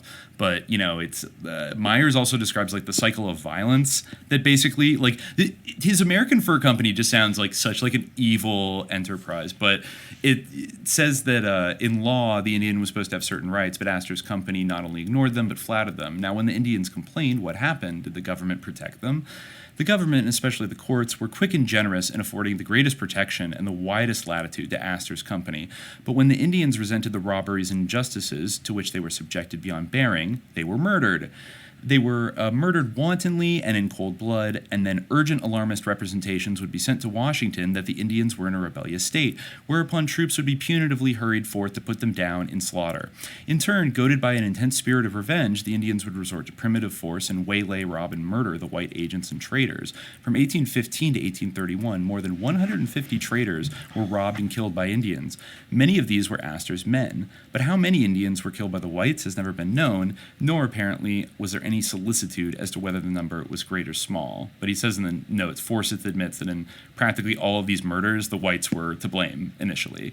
And and he says, but then he also he goes further because, nobody comes out good. Like, what did Astor pay his men for engaging in this degrading and dangerous business? Is it not a terrifying commentary on the lengths to which men are forced to go in quest of a livelihood and the benumbing effects on their sensibilities, that Astor should find a host of men ready to seduce the Indians into a state of drunkenness, cheat and rob them, and all this only to get robbed and perhaps murdered in turn? For 10 or 11 months in the year, Astor's subaltern men toiled arduously through forest and plain, risking sickness, the dangers of the wilderness, and sudden death. They did not rob because it benefited them. It was what they were paid to do, and it was likewise expected of them that they should look upon the imminent chances of death as a part of their contract. For all this, what was their pay? It was the trifling sum of $130 for the 10 or 11 months. But this was not paid in money, of course. The poor wretches who gave up their labor, and often their health and lives, for Astor, were themselves robbed, or their heirs, if they had any. Payment was nearly always made in merchandise, which was then sold at exorbitant prices. Everything that they needed they had to buy at Astor's stores. By the time they had bought a year's supplies, they not only had nothing coming to them, but they were often actually in debt to Astor. But Astor, how did he fare? His profits from the fur trade in the West were truly stupendous for that period. He himself might plead to the government that the company was in a decaying state of poverty. These pleas deceived no one. It was characteristic of his habitual deceit that he should petition the government for a duty on foreign furs on the ground that the company was being competed with in the American markets by the British fur companies. At this very time, Astor held a virtual monopoly on fur trading in the United States. One need not be described at the grounds of such a plea. Throughout the whole history of the trading class, this pathetic and absurdly false plea of poverty has been incessantly used by this class, and used successfully, to get further concessions and privileges from a government which reflected and represented its interests. Curiously enough, however, if a mendicant used the same plea in begging a mite of alms on the streets, the law has invariably regarded him as a vagrant to be committed to the workhouse. Cool. Yeah, so, and a great thing is that, like, while at the same time he was saying, like, oh, we're not making any money, that's why you need to impose a duty, just like as a formality when everyone knew he was lying. Like, at that very same time, as Meyer says, his son was in New York writing letters to the Secretary of War at the time, saying, like, you know, we're making $500,000 every year. You know, we're like, you know, our returns are great. Yeah. So he made a lot of money off of that. Yeah, where he went from there. Yeah, it's interesting in terms of like the transformation in the systems of land ownership that happens. You know, he writes, Astor profited richly from his monopolies. This is in a section called Astor's Monopolies. His monopoly of furs in the West was made a basis for the creation of other monopolies. China was a voracious and highly profitable market for furs. In exchange for the cargoes of these that he sent there, his ships would be loaded with teas and silks. These products he sold at exorbitant prices in New York. His profits from a single voyage sometimes reached $70,000. The average profits from a single voyage were $30,000. During the War of 1812 to 15, tea rose to double its usual price. Astor was invariably lucky in that his ships escaped capture. At one period, he was about the only merchant who had a cargo of tea in the market. He exacted, and was allowed to exact, his own price. Meanwhile, Astor was setting about making himself the richest and largest landowner in the country. His were not the most extensive land possessions in point of extent, but in regard to value. He aimed at being a great city, not a great rural landlord. It was estimated that his trade in furs and associated commerce brought him a clear annual revenue of about $2 million. This estimate was palpably inadequate. Not only did he reap enormous profits from the fur trade, but also from banking privileges in which he was a conspicuous factor. It was on one of his visits to London, so the recital goes, that he first became possessed of the idea of founding an extraordinarily rich landed family. He admired, it is told, the great landed estates of the British nobility, and observed the prejudice against the caste of the trader and the corresponding exalted position of the landowner. Whether this story is true or not, it is evidence that he was impressed with the increasing power and the stability of a fortune founded upon land, and how it radiated a certain splendid privilege. So, yeah, there's this sort of intermediary period, kind of epitomized by Gerard, where it's best to be, which Astor also participated in, being like a fur trader. You know, he was, like you said, he was a bridge between these two worlds, where, we have the sort of manorial gentry of the, now distant past with the patroons, and maybe that survives in the sort of southern gentry, the agrarian landlords. And then, you have sort of the shipping wealth of the East, and now he's like, well, I can be a city landlord. But, the very definition of the word landlord, lord of the soil, signified the awe-compelling and authoritative position of him who owned land, a definition heightened and enforced in 1,000 ways by the laws. The speculative and solid possibilities of New York City real estate held out dazzling opportunities, gratifying his acquisitiveness for wealth and power, the wealth that fed his avarice, and the power flowing from the dominion of riches. So, and that was a big turning point of focusing on city real estate. And that that was the property basically to get into, because you could see that basically it was... Yeah, it's like, buying a house in on the California coast in, 1965. It's just going to keep going up, basically. But on such a much bigger scale, because it really wasn't New York. I think it wasn't until the Erie Canal was constructed by Girard, right, that suddenly made New York the undisputed kind of commercial capital of the East Coast. And so basically it grew a little bit at that point, but when Astor was making his moves, I think Girard's canals were in Pennsylvania. Who built the Erie Canal? Well, the Erie Canal was in Pennsylvania as well, wasn't it? No, the Erie Canal's in New York. You're right. No, yeah, it's only in New York. You're right. It might have been a different canal that Girard built, but yeah. Mm-hmm. I guess Astor was quite convinced that and he got very. We can probably go into a second of like the total graft and bribery of like by which he was able to buy so much New York real estate. But again, here Myers still takes a pause to say that Astor was not an exception. He said his methods in trade or in acquiring of land need not be indiscriminately condemned as an exclusive mania, nor should they be held up to the curiosity of posterity as a singular and pernicious exhibition, detached from his time and generation and independent of them. Again and again, the facts disclose that men such as he were merely the representative crests of prevailing commercial and political life. Substantially, the whole propertied class obtained its wealth by methods which, if not the same, had a strong relationship. His methods differed nowise from those of many cotton planters of the South who stole, on a monstrous scale, government land, and then with the wealth derived from their thefts, bought Negro slaves, set themselves up in the glamour of a patriarchal aristocracy, and paraded a florid display of chivalry and honor. It was this same grandiose class that plundered Whitney of the fruits of his invention of the cotton gin and shamelessly defrauded him. So, they're all bad. They're all sick. And, I guess I wonder if he bought the county in Wisconsin that we talked about in the Dogman episode that was very Anglo-Saxon, while the rest of Wisconsin's very, German, Scandinavian. But I guess, but in Wisconsin, speaking of Wisconsin, there was a government committee in 1840 that found out that with the connivance of local land agents, a ton of federal land had been sold at private sale before they were even subject to public entry, in the consequence of which many tracts of land known to be rich and valuable mineral lands for many years, and known to be such at the time of the entry, have been entered by evil-minded persons who have falsely made or procured others to make the oath required by the land offices. Honest men have been excluded from the purchase of these lands, while the dishonest and unscrupulous have been permitted to enter them by means of false oath and fraud. So basically, there were all these corrupt, government officials that were setting up private auctions to sell all this huge tracts of land to rich people coming from mostly, the East, basically, as far back as kind of the 1930s. And Myers really hates, the hypocrisy. He goes on another tirade that.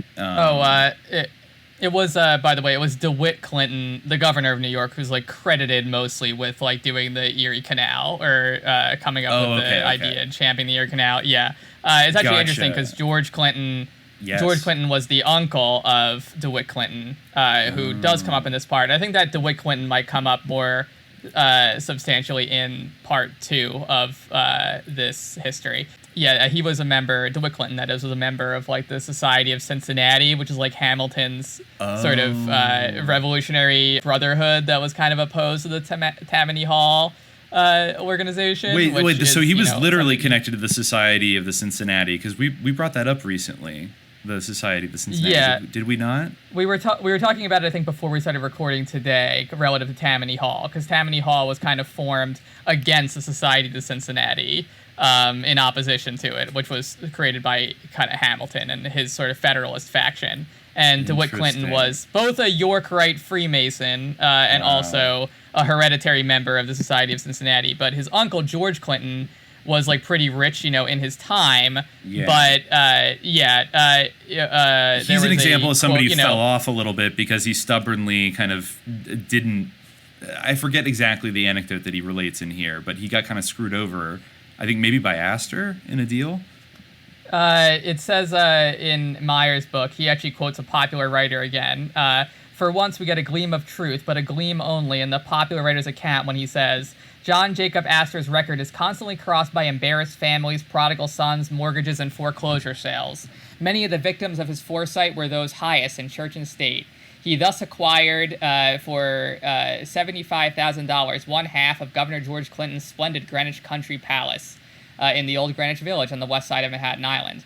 After the governor's death, he kept persistently at the heirs, lent them money, and acquired additional slices of the family property. Nearly 2/3 of the Clinton farm is now held by Astor's descendants, and is covered by scores of business buildings from which is derived an annual income estimated at $500,000.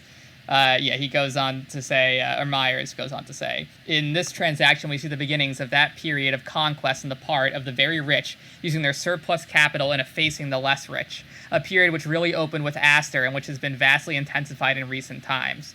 Clinton was accounted a rich man in his day, but he was a pygmy in that respect compared to Astor. With his incessant inflow of surplus wealth, Astor was in a position where on the instant he could take advantage of the difficulties of less rich men and take over to himself their property. A large amount of Astor's money was invested in mortgages. In times of periodic financial and industrial distress, the mortgagers were driven to extremities and could no longer keep up their payments. These were the times that Astor waited for, and it was in such times that he stepped in and possessed himself, at comparatively small expense, of large additional tracts of land. So, yeah. Yeah. And I think Astor's family, they weren't he kind of talks about how they weren't super openly associated with any political factions, but they were more Tammany aligned, I think, despite, as he says, in later decades, and in, I think, the time of his writing, they were kind of positioning themselves as opponents of Tammany corruption. He actually he had a very good quote, I think, talking about maybe it was Astor's grandson or around the turn of the century, and that kind of everybody's acting like the reformer now. But he said neither Astor nor DeLay were directly active members of the changing political cliques which controlled the affairs of New York City. It is likely that they bore somewhat the same relation to these cliques that the politico-industrial magnates and financiers of today do, to all appearances distinctly apart from participation in politics, and yet by means of money having a strong or commanding influence in the background. So that rings super true to today. Of what's the Mellon family up to? What are the Rockefellers doing? You do see them pop up from time to time. I mean, Lawrence Rockefeller's sitting out there in Jackson Hole telling Bill and Hillary that there's ETs everywhere in the supermarket, and all that shit. Or the Chris Mellon's running around on TV talking about flying saucers and shit. And so they're doing something, and they're still involved in to various degrees. But you see that now that there's a little bit of a distance of it's kind of gauche for us to get involved directly in politics. I just have a foundation that wants to do something good in the world or something like that. Or maybe they have a political platform, but they're not directly running for office or something. And but you don't see what's going on behind closed doors, do you? Yeah, I really love this quote that he gives later on. This is another chapter or a section called "Defrauding a Fine Art." Saying defrauding is a fine art. So he writes in this part just before that. He says, "In every city, in Boston, Philadelphia, Cincinnati, Baltimore, New Orleans, and in every other place, the same or nearly the same conditions prevailed. The rich evaded taxation, and if in the process it was necessary to perjure themselves, they committed perjury with alacrity. Astor was far from being an exception. He was but an illustrious type of the whole of his class. But how, in a government theoretically democratic and resting on popular suffrage, did the propertied interest get control of government functions? How were they able to sway the popular vote and make or evade laws? By various influences and methods. In the first place, the old English ideas of the superiority of aristocracy had a profound effect upon American thought, customs, and laws. For centuries, these ideas have been incessantly disseminated by preachers, pamphleteers, politicians, political economists, and editors. Where in England the concept applied mainly to rank by birth, in America it was adapted to the native aristocracy, the traders and landowners. In England, it was an admixture of rank and property. In America, where no titles of nobility existed, it became exclusively a token of the propertied class. The people were assiduously taught in many open and subtle ways to look up to the inviolability of property, just as in the old days they had been taught to look humbly up to the majesty of the king. Propertied men, it was preached and admonished, represented the worth, stability, virtue, and intelligence of the community. They were the solid, substantial men. What importance was to be attached to the propertyless? They, forsooth, were regarded as irresponsible and vulgar. Their opinions and aspirations were held of small account. The churches professed to preach to all, yet it depended largely upon men of property for contributions. And moreover, the clergy, at least the influential of them, were propertied men themselves. The preachings of the colleges and the doctrines of the political economists corresponded precisely to the views of the trading interests at different periods wanted taught. The views that the trading interests wanted taught at different periods. Many of the colleges were founded with funds contributed or bequeathed by traders. The newspapers were supported by the advertisements of the propertied class. The various legislative bodies were mainly, and the judicial benches wholly, recruited from the ranks of the lawyer class. These lawyers either had or sought to have the richest clients. Few attorneys are overzealous for poor men's cases.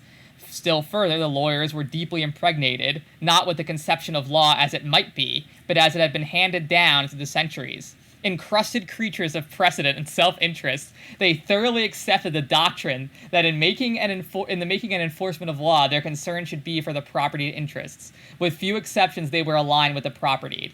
So that here were many influences, all of which conspired to spread on every hand and drill deep in the minds of all classes, often even of those who suffered so keenly by prevalent conditions, the idea that the propertied men were the substantial element.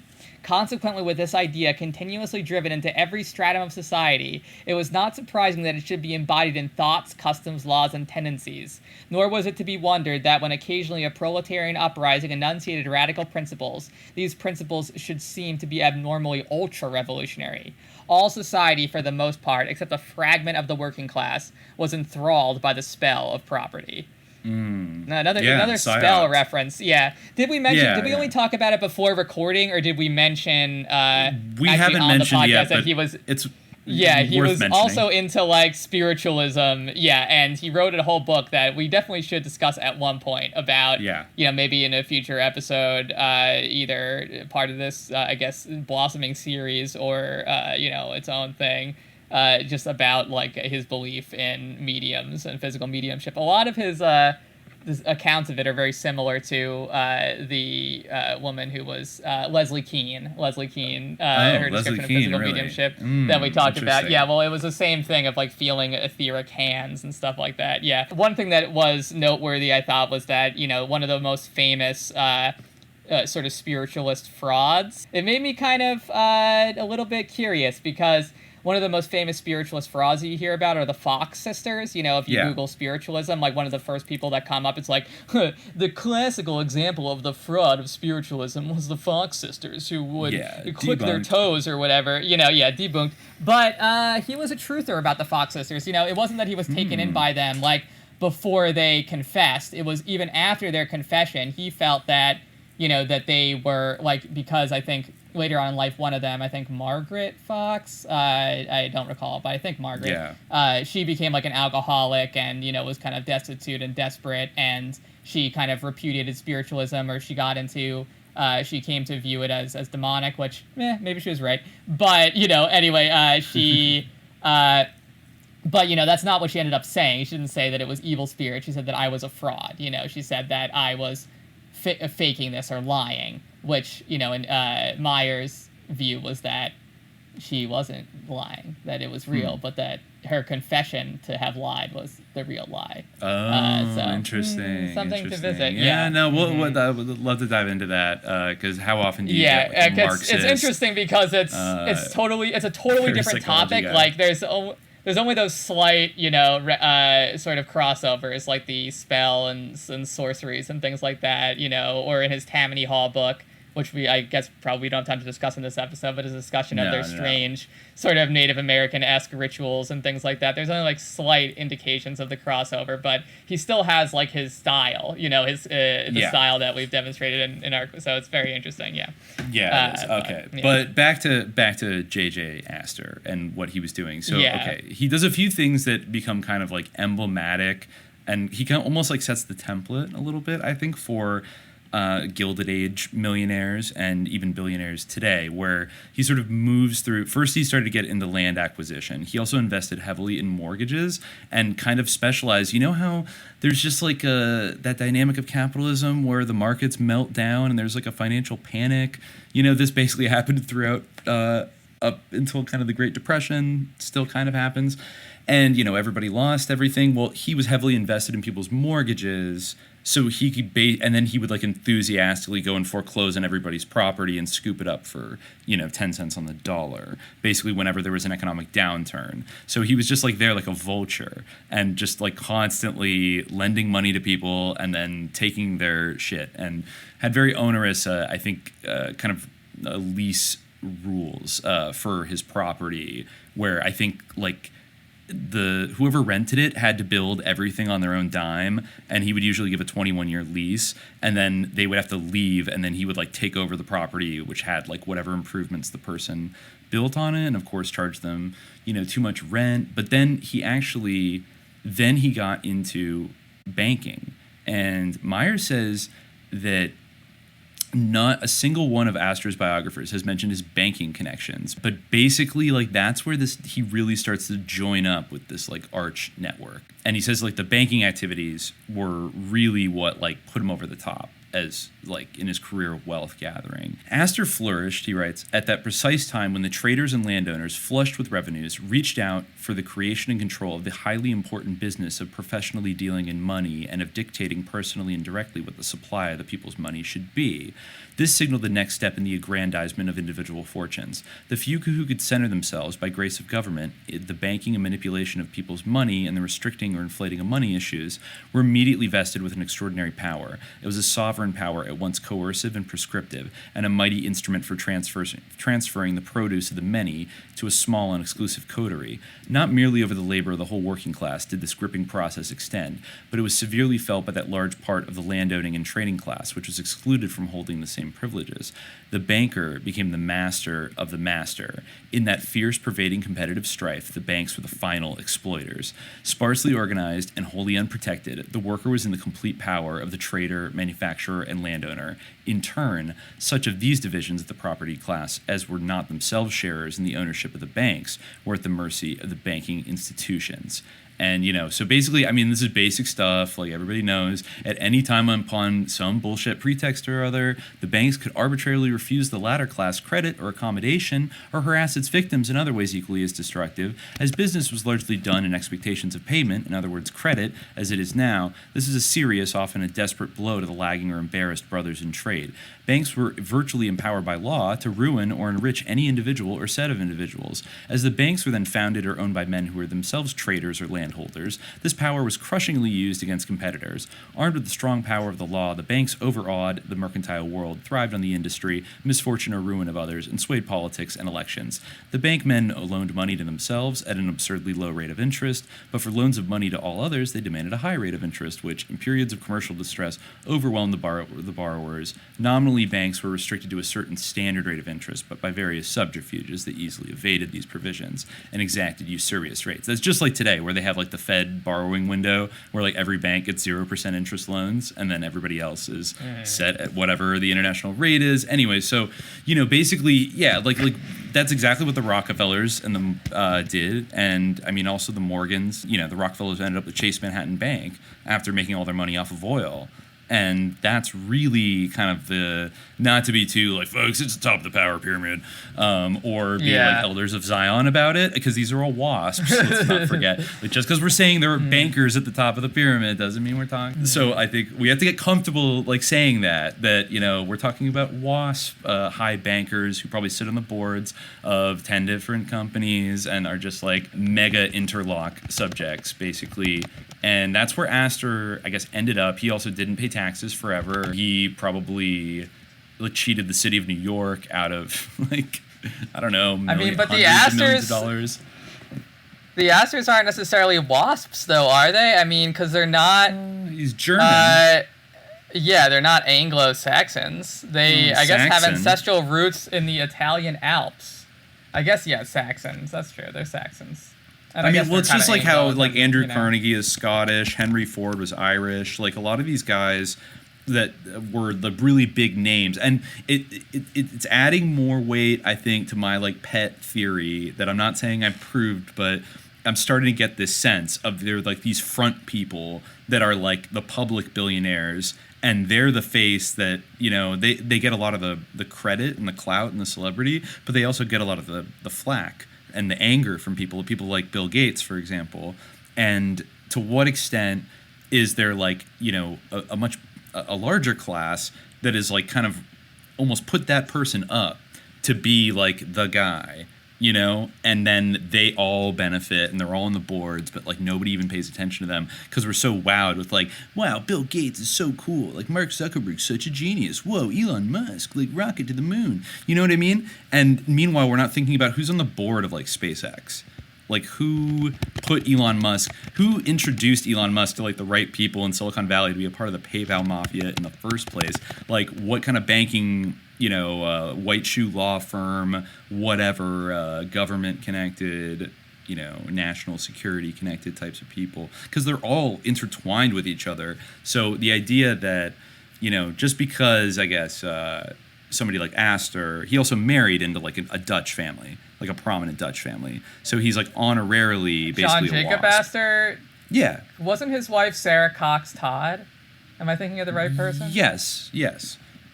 And then she was accused of witchcraft? Really? Apparently.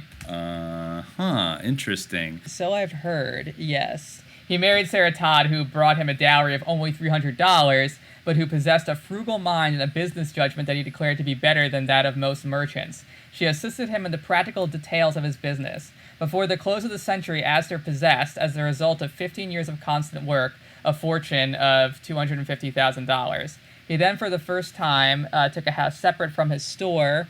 And this actually mentions Astoria. I'm just going to keep looking because I think this is the right thing. No, it doesn't say it in this.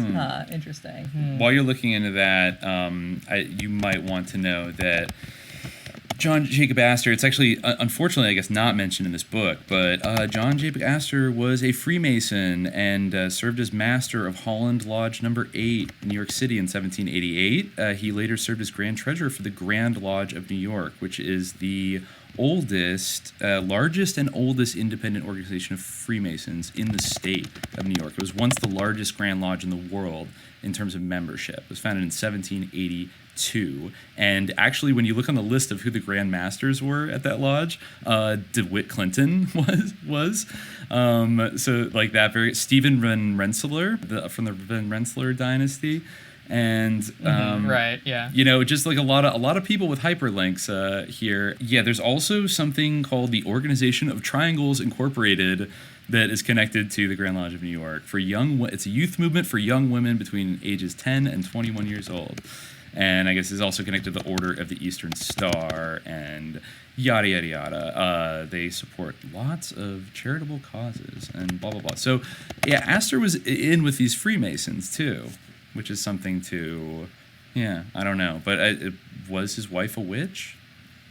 I'm not seeing anything about it. Wikipedia says that his wife was accused of witchcraft, but I can't find necessarily any other indication of that. So this could just be like, I can't find it on Google Books. I can't find it. I'm looking now, but I can't find it anywhere. But it is like a tantalizing thing that I just stumbled across. There is a conspiracy. Okay, there's a thing under the bloodlines section of bibliotecapleiades.net. Great old school conspiracy website. You know what? Why don't we just throw this in there? The Astor bloodline, just so in case people are like beating their heads against the wall, they know all the Astor conspiracies that we're not saying. This might also be wrong. I wouldn't necessarily endorse everything, but it starts off by claiming that like actually he was from a Jewish bloodline. I don't know. Okay, but let's move on. on. So he came to America. It says the story is that he came to America penniless, and that may be true, but he soon joined the Masonic Lodge, and within 2 to 3 years had become master of the Holland Lodge, number 8 in New York City. I guess it's, it says, parentheses, this Holland Lodge is a prominent lodge that many of its members have good connections to the Illuminati elite. Okay. Actually, wow. But Archibald Russell was, I guess, the head, who might be connected to the Skull and Bones Russells. Okay, this is like a very, wacky thing, but I guess lots of connections to the DuPont family. I don't know. Okay, I'm not going to read this. It's too much. But it does say something about it does say something about his wife being a witch, though, because it's like definitely. Is this I can't believe there's no other like documentation of this. Like, why is it on Wikipedia? Like, Wikipedia sucks so much. Like, there's like all these like unattested citations, all these like caliph defenders who are, like just making up lies. Like, we need to verify whether this is true. This is interesting. This is actually about this is actually a very action-packed paragraph. Communism pretends it is the enemy of the rich capitalists, but both the rich elite and the communist leaders are committed to wipe out Christianity, wipe out free trade with monopolies, and set up an Illuminati one-world government. Do you see they have similar goals? A picture is included of Waldorf and Nancy Astor's visit to Russia during the 1930s. The Astors were not treated like enemies, but like royalty. Can we see how the elite-controlled press have deceived us? Do not trust our Illuminati-controlled elite to protect us from communism. They control communism. Besides socialism, Nancy Astor was a big supporter of Christian Science. Christian Science was a front for witchcraft from its very beginning. For more information on what Christian Science is, I suggest people study Be Wise as Serpents. So with that going on there, I don't know why the Astors were going to the Soviet Union in the 1930s, but that is interesting. I don't think it's because they control communism, but anyways, I don't know. Yeah, maybe they do. There's actually a lot of references to witch stuff that I guess the cult of Diana, I don't know, practice in southwestern Germany, you can really go a little wild. We'll save that for maybe we'll save that for later. I just want to know if there was if there was really an accusation of witchcraft. I mean, where did that even come from? But anyway, what I saw was that after they first got their wealth, they were that she was so successful because she was consulted. Yeah, that's what I saw on Wikipedia. On the Wikipedia entry for Astor family. That's the only reference to it that I've found. Yeah, well, as we know with like the Lawrence Rockefeller press release, somebody up the chain of command called and got that thing removed off the internet. But this is like mid-episode research. Yeah, well, I'm reading now a PDF of the Todd family in America, so maybe I can. Is that Abraham Lincoln's wife as well? Is from the same family? I don't know. Isn't she Mary Todd? I don't know. All right, but maybe we should pick up this thing later. And we can pick it up later, No. There's a lot with him. I think we'll come back because I think he might be mentioned. Because the family keeps going. So it's not like, we're just talking about the main patriarch, but like his son and then his grandchildren and everybody. Actually, just for my pet theory of like frontmen, it was actually, I believe it was his son, William B. Astor, who died in 1875. It was him that handed over the New York Central Railroad, which he was like on the board of, to Cornelius Vanderbilt in 1867. So I think Vanderbilt had already been successful at that point, but you can see this kind of, the Astors came in, and then they got put on by this Brevoort like Dutch family, and then the Astors get minted, and then they turn to like this Vanderbilt guy. He gets brought to the high society, and then like J.P. Morgan, like they're bringing each other in kind of one. Like you've been blessed. It's like Bill Gates gets to be the computer guy. Boom. There's a feeling of like there's like some kind of plan behind. Maybe it's not just like an Illuminati thing at Lodge Number 8 where they all just sit down and hash all this out, but it does feel like that. I don't know, maybe something like that happened with Astor, because he doesn't sound like a particularly fun person or like a pleasurable person to be around at all. He sounds kind of crazy. And yeah, a lot of these people do. This is one thing that I think isn't good to wrap up with, or this is a quote that I like just a little later from what I read earlier. Myers writes, "Out of this prevailing idea grew many of the interpretations and partial enforcements. A legislator, magistrate, or judge might be the very opposite of venal, and yet be irresistibly impelled by the force of training and association to take the current view of the unassailable rights and superiority of property. It would be biased, in fact, ridiculous to say that the privileges and exemptions enjoyed by the rich were altogether the outcome of corruption by bribes. There is a much more subtle and far more effective and dangerous form of corruption. This is corruption of the mind. For innumerable centuries, all government had proceeded, perhaps not avowedly, but in reality, upon the settled and consistent principle that the sanctity of property was superior to considerations of human life, and that a man of property could not very well be a criminal and a peril to the community. Under various disguises, church, college, newspaper, politician, judge were all expositors of this principle. There's nothing new under the sun. Nothing new under the sun. The people were drugged with laudations of property, and they're still being drugged today, basically. I think that's the most important point, I think, to take away from the series, is that these people are sickos, and if there's going to be such a thing as a criminal, these people are definitely it. Not, the pauper who is like wandering, like a poor Irish person who was like dropped off on a random beach like in the middle of like winter in New Jersey and like told to like go find a city or like start like die of exposure. Like those people, not so much the criminals. And these people, yeah, they're kind of the arch gangsters. They're the desperados, aren't they? Right? I mean, they're the pirates. You'd call them an outlaw, but they wrote the laws. So what do you call it? They're in-laws. I don't know. Like, they're like overlaws. Yeah. But anyways, we're going to pick up back with this series. Maybe we'll just wrap up any little bits that we had with part 1. There's really a lot of information here. Like, there's a ton of information. This guy did his homework. He did his fucking homework. It's a good choice to split it up. Yeah, right. That I cannot imagine trying to do all 3 volumes in one episode. But the next one should be great. I think after we've gone up to like the mid 1800s now.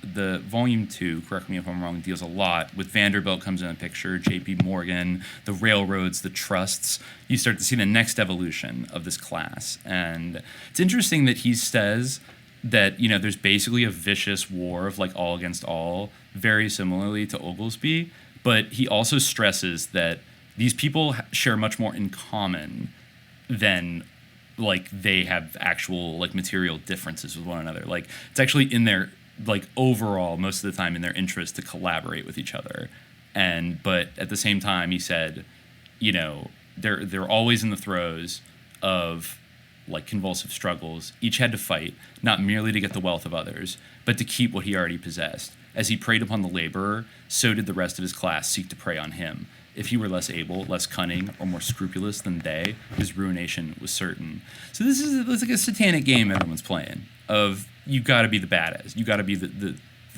sickest sicko, basically, to win at this game. So anybody that won big at this game, I would have to assume might be a little bit of a sicko. I don't know. What do you think? A bullet from the back of a bush took Medgar Evers' blood.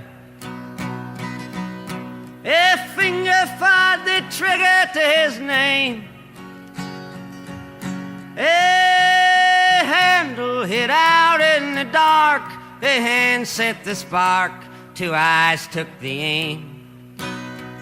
Behind a man's brain, but he can't be blamed. He's only a pawn in their game.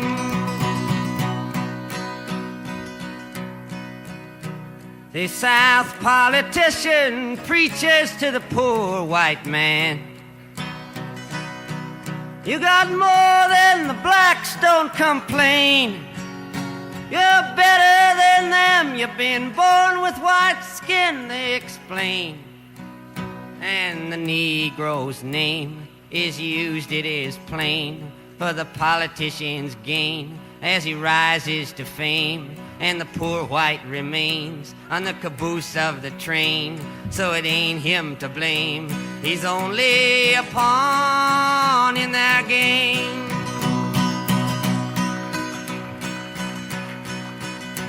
The deputy sheriffs, the soldiers, the governors get paid. And the marshals and cops get the same. But the poor white man's used in the hands of them all like a tool. he's taught in his school from the start by the rule that the laws are with him to protect his white skin, to keep up his hate, so he never thinks straight about the shape that he's in. So it ain't him to blame, he's only a pawn in their game. From the poverty shacks, he looks from the cracks to the tracks, and the hoofbeats pounding his brain, and he's taught how to walk in a pack, shoot in the back with his fist in a clinch, to hang and to lynch, to hide neath a hood, to kill with no pain, like a dog on a chain. He ain't got no name, but it ain't him to blame, he's only a pawn in their game. Today Medgar Evers was buried from the bullet he caught. They lowered him down as a king,